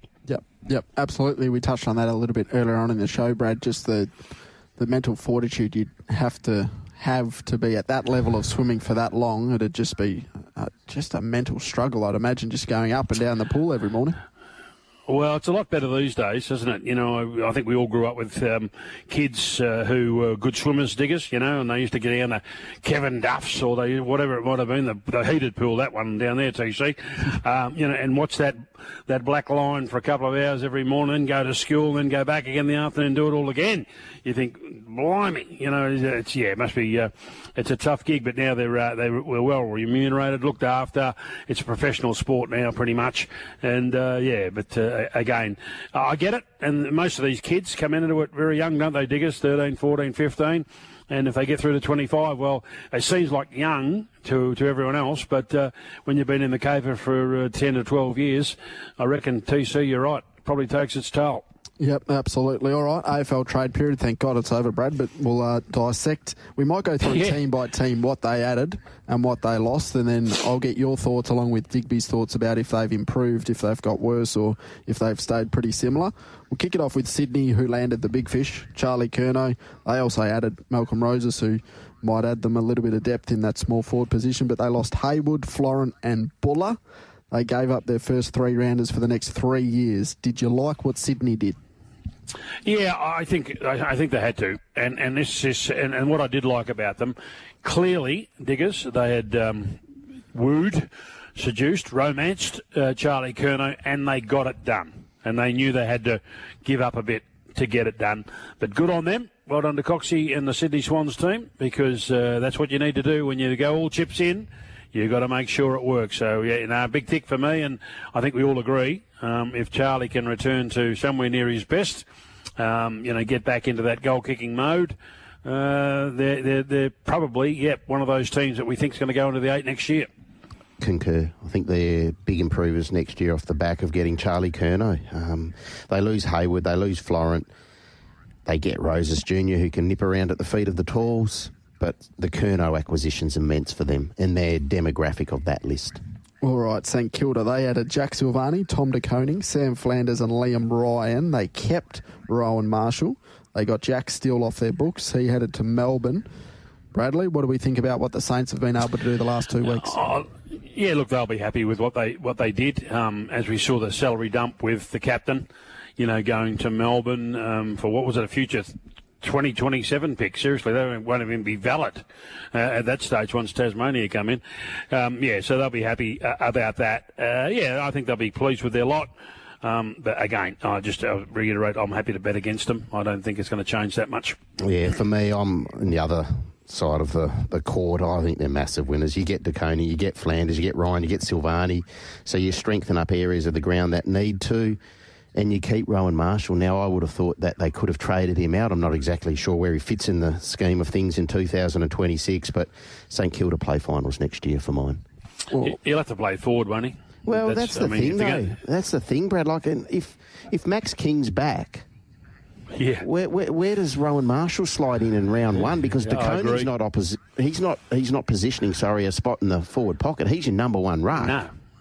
Correct. That's what I'm thinking. It's strange. But anyway, I think they made a statement that they weren't going to trade contracted players, but they did and they didn't, because they did didn't with Marshall, and they did with the captain.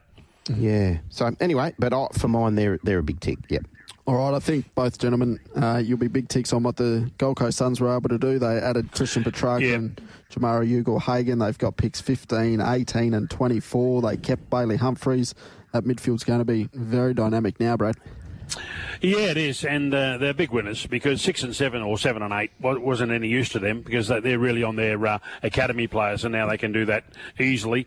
And they get Petrarca in the door to be the centre forward midfielder, and hopefully he can kick a few goals and just take them to another level. Yeah, exactly right. Look, they've stockpiled sufficient picks. They can match any bids. They get Petrarca. If Jamara Ugle-Hagan gets his head screwed on right and he wants to contribute, wants to work, wants to behave like a proper AFL individual, he's a big tick as well. Ainsworth's a loss. He's a solid player. Fiorini, Flanders. But all in all, Gold Coast, they're in the go zone now. I think we know that. They've won a final. They've had a taste. You put Petrarca and Humphrey and Rowell and Anderson and the like rolling together through that midfield at the feet of Witts. Yep, like what I see. Yep, all right. Well, we'll use that segue. Ainsworth, he ended up at Carlton, so Carlton end up with Will Haywood, Liam Reedy, Campbell Chesser, Ben Ainsworth, Ollie Florent. They lose Curnow, Silvani, De Koning and Durden. They've got picks 9, 11, 43 as well. What about Carlton, Brad? Yeah, no, they've done well. I think they needed to do that. I think they weren't, again, one of those clubs who said we're not trading Charlie Curnow. Well, you knew he was gettable as long as you came up with the right deal. Come and get him, and they did. And I think it's good for Michael Voss, and I think they've got first rounders 6 of them in the next 3 drafts. So as I say, but I'm still worried about when Tasmania comes in and what they're going to be worth. But yeah, no, I don't mind Haywood and Florent as long as they can establish themselves fairly quickly in that team. And it just gives them a different sort of a profile now, and I think they'll be looking forward to I don't think they'll make the 8 next year, but I think they'll be better. Yeah, I like it. Curnow's a loss. Clearly, Silvani, De Koning, Durden, they're big losses, aren't they? But I think they've made the best of a bad situation. Would it be fair to say? Like Silvani, they knew he was leaving. De Koning, they knew he was leaving. Curnow, it became apparent quite early he wanted out. So they've compensated as best they can. I think if I'm a Carlton supporter, I'm disappointed, but I'm also recognising that the club has done okay in the end. All right. Essendon, Bradley, they get Fiorini in. They lose Sam Draper. They keep Merritt. I will ask your thoughts on what they were able to do there, but they go to the draft with 5, 6, 21 and 27. Well, I just said all the narrative all along. We don't blame Essendon. They were steadfast. They didn't want to, and we know that can be movable, and people can change their mind. And we thought they might, and I think they still would have if Hawthorn had stumped up, and Hawthorn didn't do enough. So Merritt stays. I still worry about it, I must admit, because of the fact that people say, it'll be awkward for the first few training sessions, but I worry about when the heat goes on next year, Diggers, and things aren't going right. That underlying simmering angst will come to the fore. So, and losing Draper, who didn't play all year, well, again, but it's not ideal for them. So the jury's still out for me, and I still think they're stuck with Brad Scott. That's their problem. Yeah, I don't know. I thought it was a fair offer, Brad, to be fair, what Hawthorn were proposing. 3 first-rounders for a 30-year-old. They said no. They're going to be bottom 4 or 6 again, are they not, Essendon?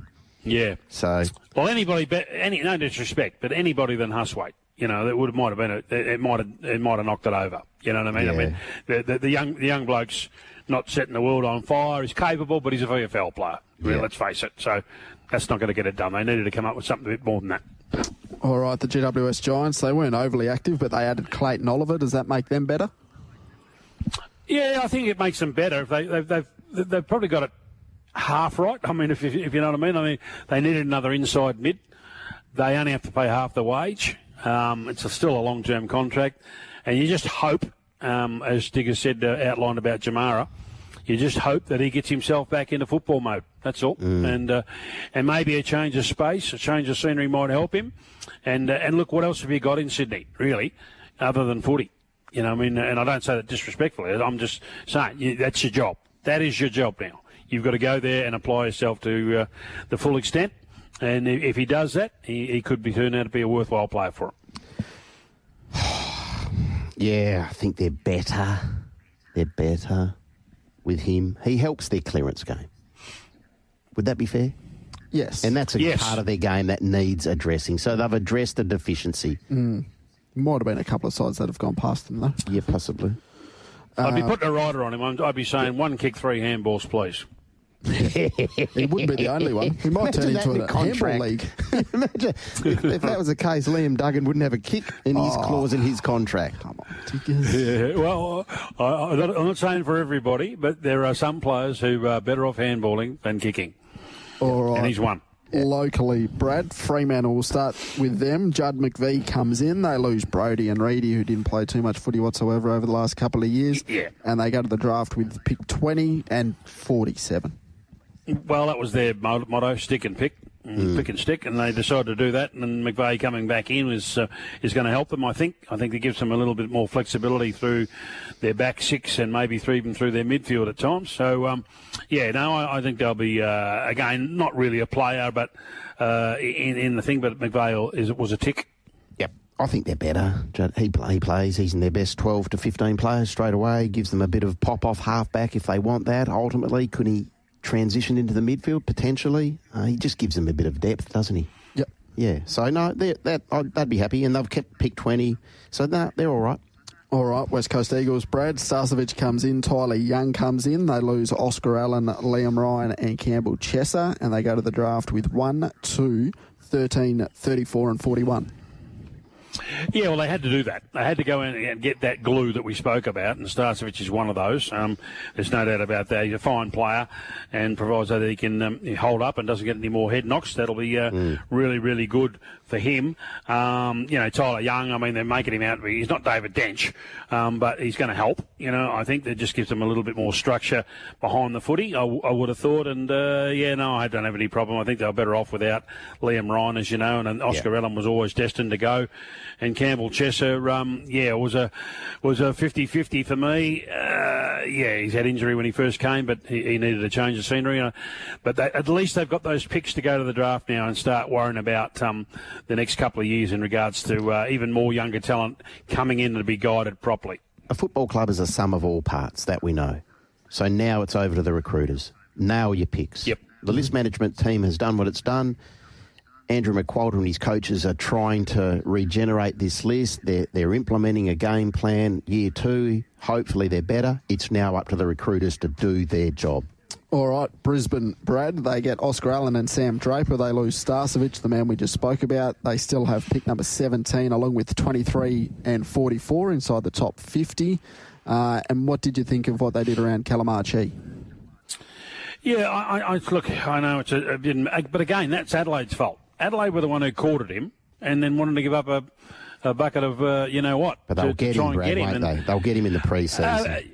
Yeah, but I think it just sets a little bit of a standard for them, and they did really well there in that regard. I think, just to inform everybody, hey, listen, we run the club, not you guys, and I feel sorry for Callum because of the fact that he's a 2-time premiership player, and you want to have people, you don't want people leaving you with misgivings. You know what I mean? There was a 4-year deal on the table for him to stay at Brisbane, and they may work on that. I don't know. Between now and the pre-season draft. I know his manager's talking tough and all of that sort of stuff, but yeah, sometimes this can have a psychological effect on players if it's not in their DNA to be confrontational. Yeah, I think Brisbane would be happy. They've got Allen, they've got Draper, they've got some draft capital now, so they'll match any picks for Annabelle. He's going to be a ready-made young midfielder. He comes into the system. Yep. They lose Archie, they lose Starcevich. They were well aware of that well before grand final day, so it's now up to Adelaide to strike a deal. They're in good shape. Yeah, put a price on their head, put a price on Archie's head. What he'll do, Archie, he'll be heavily weighted. It might be, the first 2 years might be 1.1 million. Yeah, you know what I mean? And once he gets in the joint, which they've got to pay it, we know that. Yep. But once he gets in the joint, then you flatten it out at the back end if they want to extend it out. Yep. All right, any other clubs that we haven't touched on that you think need a little bit of attention, Brad? Just on Brisbane, I can confirm for you, Danny Daly definitely staying Brisbane. That's been warded off, as we thought it would be. So, yeah, look, I think a lot of clubs sort of sat on their hands a little bit, and we didn't really see a lot of them. What about your the Bulldogs boys, got Brad? Butterick. What do you? How? Yeah, well, they tried. As I say, there wasn't a case of not through lack of effort trying to find that elusive, established tall defender, but that didn't happen. But Butterick wants to play back, which is good. I can see him usurping, a Jason Johannesson type. He'll be that one who will be the lockdown defender, I think, which is good from that point of view. And they'll go into the draft now, and they'll certainly be searching for a bit more power and speed across the midfield again, but they'll also be trying to find a tall to try and groom going forward to see if they can, fast-track somebody, hopefully, to be involved in the next 18 months in regards to where they sit with their key defender. Is there a world next year where Norton would be switched back, or is he wedded to him forward of the ball?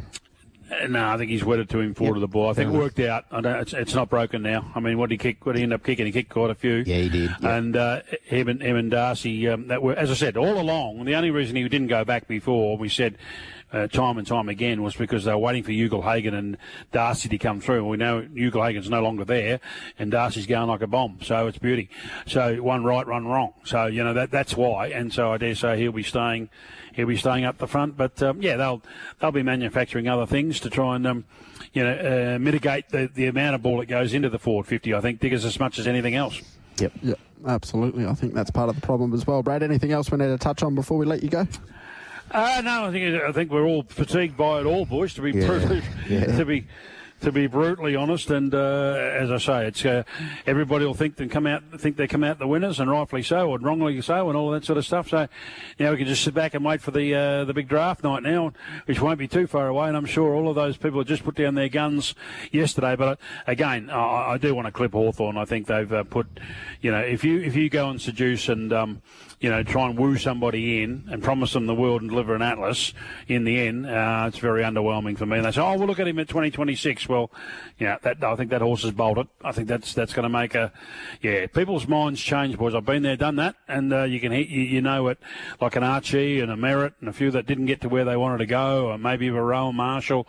As I say, they'll say, you can fix the fence, but sometimes the fence still wearies very, very quickly when things aren't going well. All right, we'll chat to you next week, and we'll hear from you on the Aftermath on Sunday, Brad. Yeah, look forward to it, boys. Don't forget Group 1 Morts. There's 17 stores. Got to be one near you. Don't forget the Nude Nut, 1-800-100-100. He can do things the banks can't. And Frankie Lee, of course, he's a champion, boys. He's statewide as well. Happy punting. See you, boys.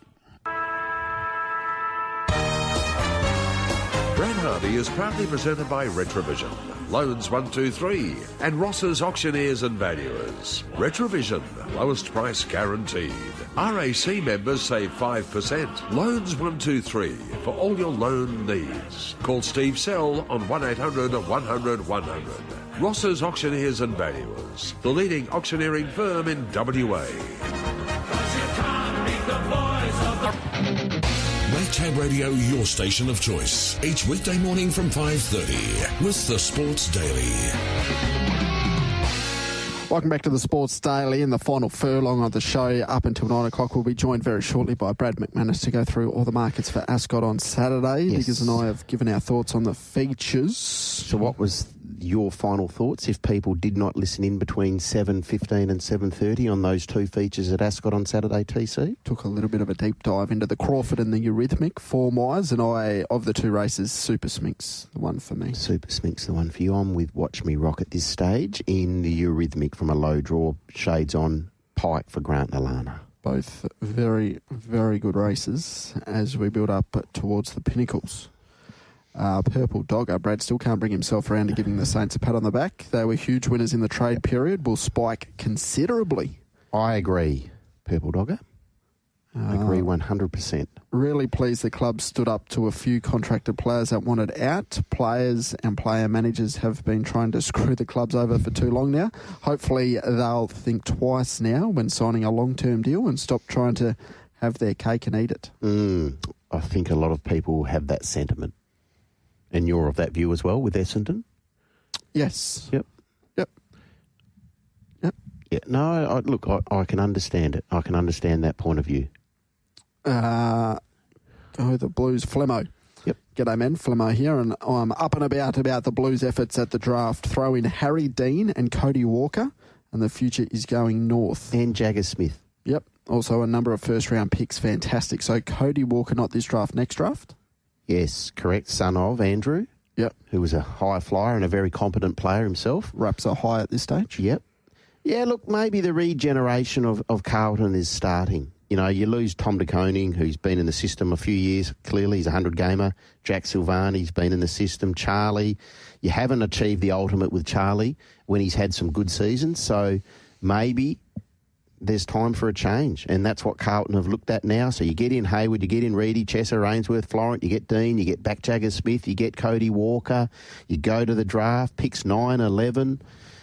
Maybe Carlton actually needed to, you know, rewire, re-stump, reboot, call it what you will, to use a Ross Lyon term, but maybe, just maybe now we're about to see Carlton head in a different direction, away from that star power that they've always been aligned with. They've always been that club, we'll get a star, we'll get a headline act. We've got, back in the day, the old brown paper bag, got them in trouble.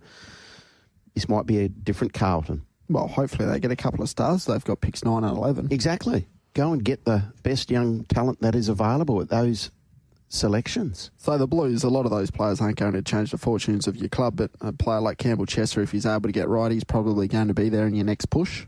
Well, for a premiership, he's going to be there for quite a while. Hayward and Florent, I'm not too sure. Ainsworth, they're going to just help. You know, you're going to be competitive while you're trying to reboot at least. Well, one thing I would say, TC, and I think you would agree, what did they need this year?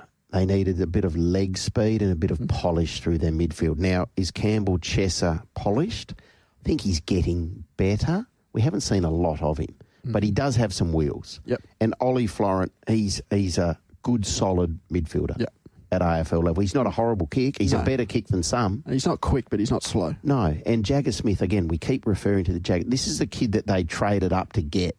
Mm-hmm. So they identified him as a player that they needed. Leg speed, bit of class, or a lot of class, I should say. We know things didn't eventuate because he blew his knee out in the summer. But if he can come back, have a seamless pre-season, what's to say he can't have an impact straight away? You got the young Camporelli as well, you'd like to think, with a year under his belt. All's not lost. No, absolutely not. And you lose Charlie Curnow, and obviously, you know, push comes to shove, you'd keep him. But you lose that big key forward, and you might be able to bring in a hybrid or a small, and then your team looks a lot quicker. And now you say to Harry Mackay, and he had his challenges throughout 2025, this forward line's yours now. Yep. You're the man, along with a few others, but you know the football's coming to you. Let's work really hard at getting everything in order to make sure that you can have a 70 or 80 goal season. Jason from Swanview, just as Merritt is going to be uncomfortable going back to Essendon, Huswaite is going to be uncomfortable going back to Hawthorn, knowing that Hawthorn were prepared to let him go. Respectfully, Jason, Henry might not be in a position to have the sulks or the sooks. You're lucky you're on an AFL list. Go to work. Oh, jeez. Cop that, Henry. It's not Henry's fault. No, didn't say it was.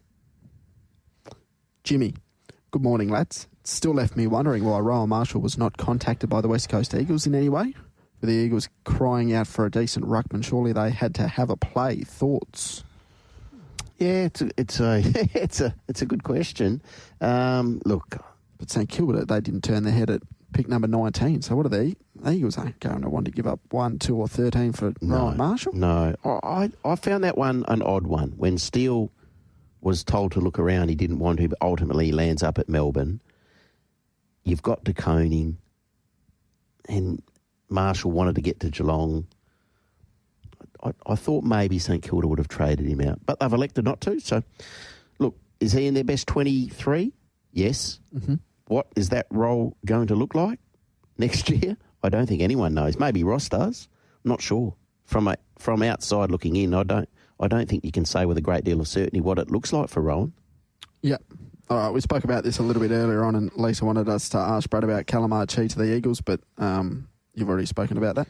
No, he'll end up at Adelaide. That's the expectation. They'll put a really big first-year price tag on him, and other clubs will go, And make no mistake, Adelaide will know not exactly, but they'll have a really good grasp on the TPP of opposition clubs and or what they want and what does it look like in the next 12 to 18 months, because they're discussing future picks and, who's going to be a player that they might be on the radar in a year to come. So Cal Archie in 2026 might be on $1.25 million a year. But over the 5 years of his deal, he pulls 4.3. But they would load him up early, so other clubs go, we can't afford that. So is that how it works? So if they offer him a contract and say, for example, the West Coast Eagles pick him, they have to match that contract? Correct. So he will be next year, when you lodge your contract, this is what he gets for his duration of his contract, and next year his salary will go on the TPP. Callum Archie will be earning $1.2 million. Even through the draft that happens? Yep. Yeah, right. Because he'll nominate his terms now. Okay. So that's how it works. So they'll march him. They'll march him through. It's a fair bit going on. The great man Slammer, he's up and about the Blues. He's happy. And he says, look at the last few grand final winners. They do not have a gun full forward like Curnow. They have multiple options. We now will have a more dynamic forward line rather than always looking for Curnow or Mackay. Are Carlton going to be better in 2026, in your opinion, Taylor Cortland, than they were in 2025? It's a yes or no. Better? Yes, slightly. Yes. So yes but is the answer. But I think a lot of that was availability and health. So yes. Yes. I agree. Yes. I agree. I think they'll be better. Well, I don't think Curnow wasn't fit. You weren't a Curnow man, though. Or you're not a Curnow man, are you? No, I'd like to see him. You have some doubts on him. I'd like to see him tear a couple of finals apart. Yep. But Slammer makes a good point. When was the last time we really saw some of the key forwards tear a final apart? Yeah. Jeremy Cameron could have... Is he a power forward? Do you classify him as a... He's not a power forward, is he? He's a full forward? Neil's probably full forward. He's everything you want him to be, Jeremy Cameron. He can be a midfielder, he can be a hybrid, he can be a key forward. He's kick straight in the qualifying final this year against Brisbane, he tears it apart. Yeah, exactly right.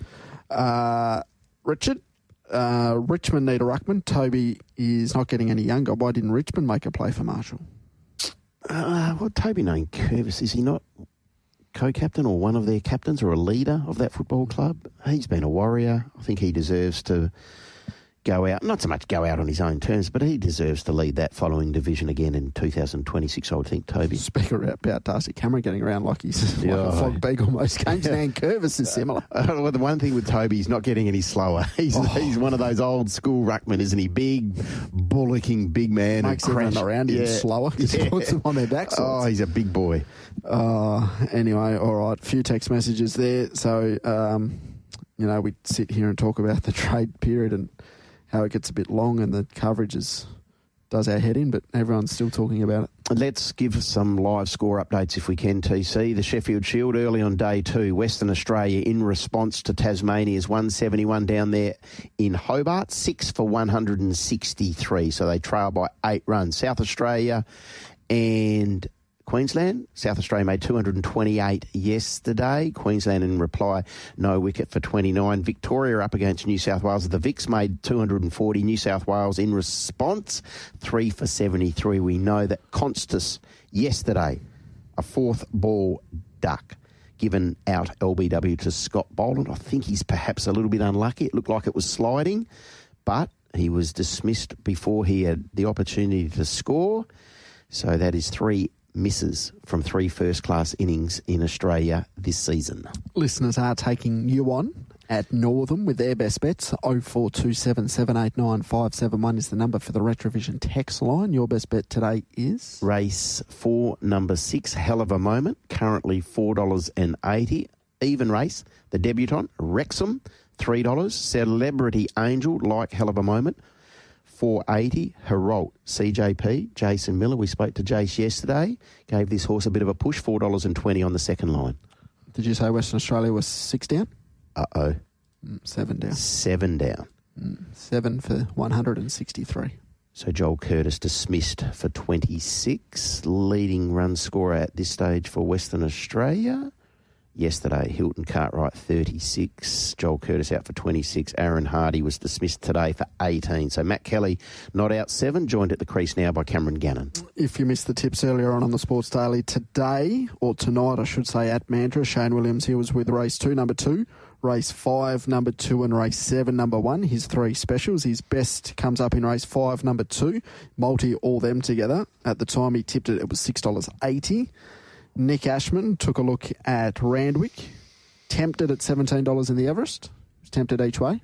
Excuse the pun. Yes. Race 9, number 6, Pericles in the King Charles at $10 was his play in that race. Punched a few holes in the form of Fangirl and Pride of Jenny. Yeah, he did. You bet around those two. Mr. Brightside's got a sticky map to overcome. Sticky draw. Punching holes, he said that the filly within the law will get kicked in the teeth or kicked in the head. He's very confused while you're asking about that horse, wasn't he? Yeah, he was. Maybe I didn't articulate it as well as I should have, but he is giving within the law under 48 kilos no chance. None. Race 1, he likes a 2-bet play. The 2 Chris Waller horses, Panova at $8, number 7, and the 6 Chatterley at $6.50. And pretty keen on the chances of Generosity to win the Sydney Stakes. Race 6, number 5, was around that $3.20 mark. Hard to poke holes in her form, isn't it? Absolutely. Jules Vallance, we know he's on half yours. Good luck to Gavin as well. He's on Maydan at 50 to 1. Just a Journey in race 3, number 3 for Jules at $2.50. In race 8, number 10, Star Patrol at $6. His 2 bets. Elvis has texted in as well. Kaying Rising wins under lights. Won't be his race. Best bet of the day, Lady Shenandoah. Kaying Rising wins under lights. Yep. That's what I'm just reading out the text message. Okay, I'm not sure what he means. Well, there's lights and he wins under them. Okay. Back with the Tab Touch Markets with Brad McManus.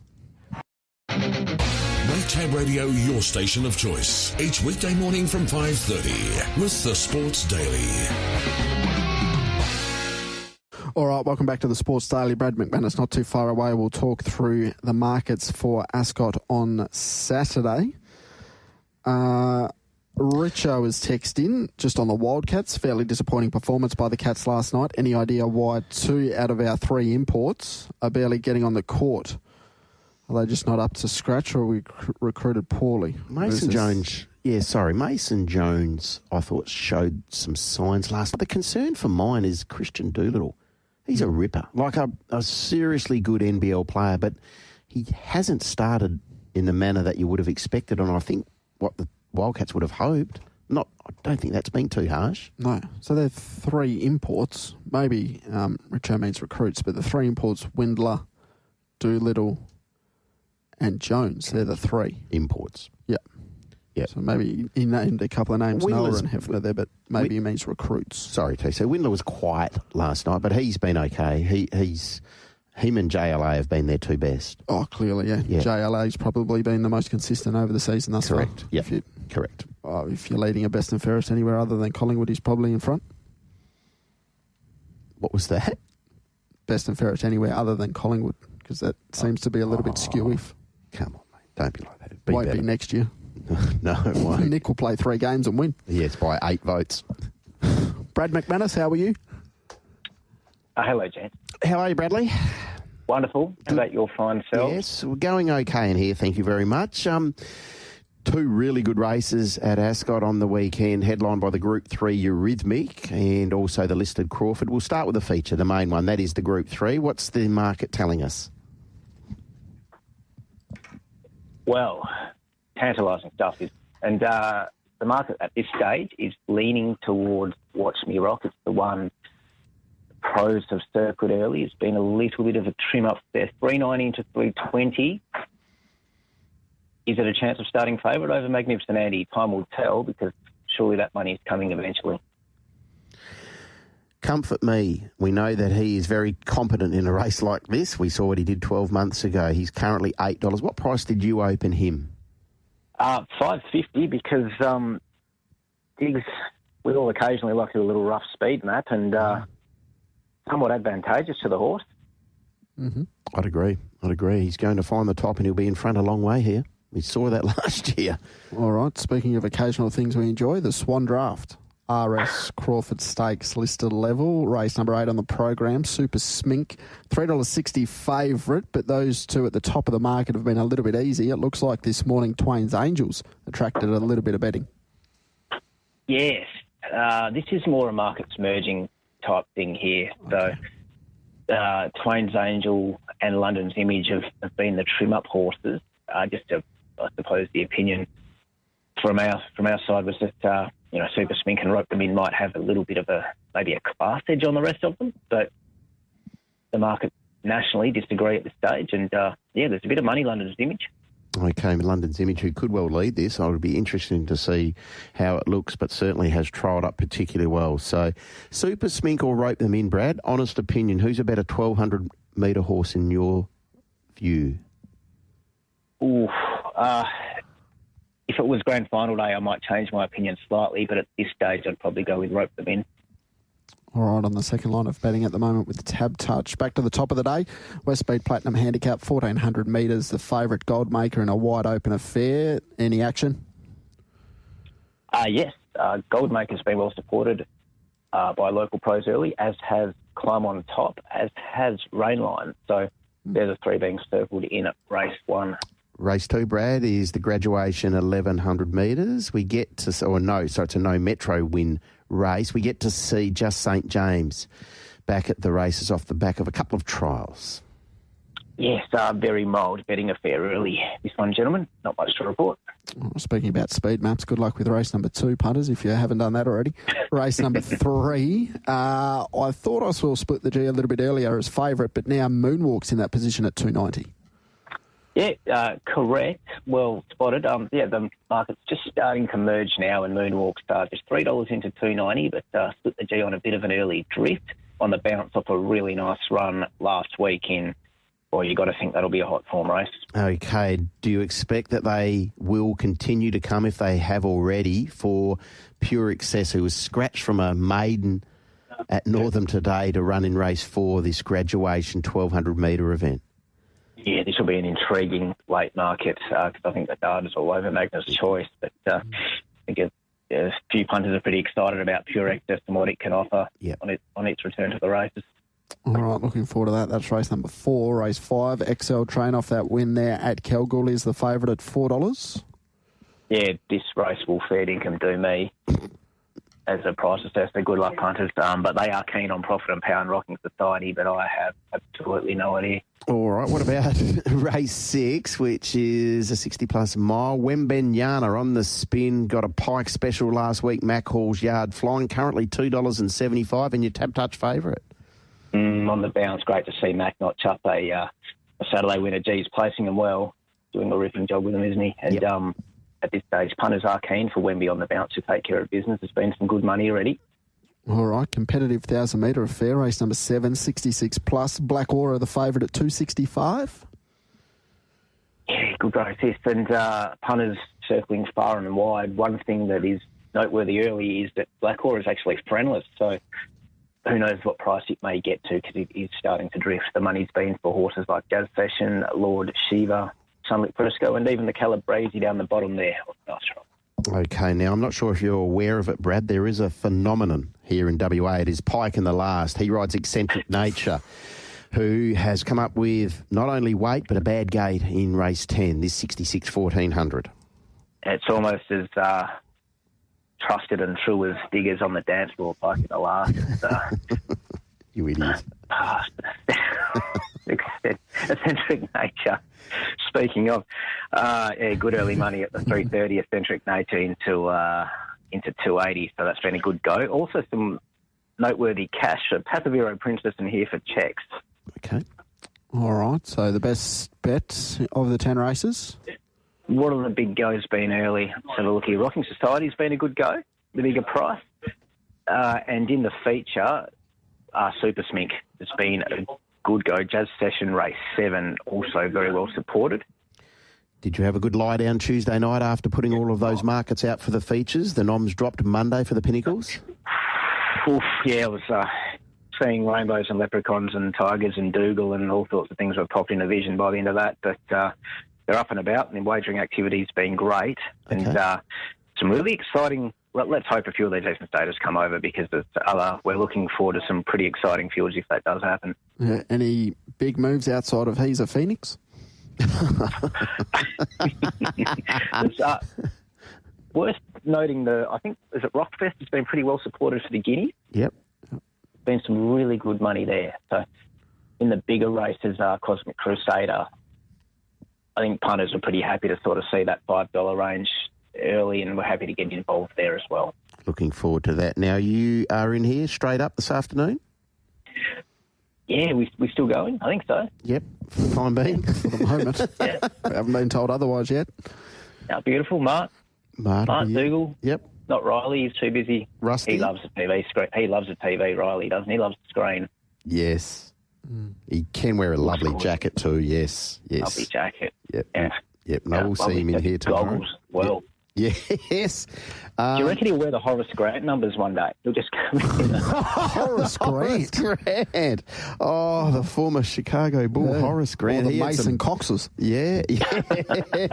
Oh, Mason Cox. Mason Morgan. All right, lovely. Great to chat. We'll chat again next week. Oh, pleasure, gents.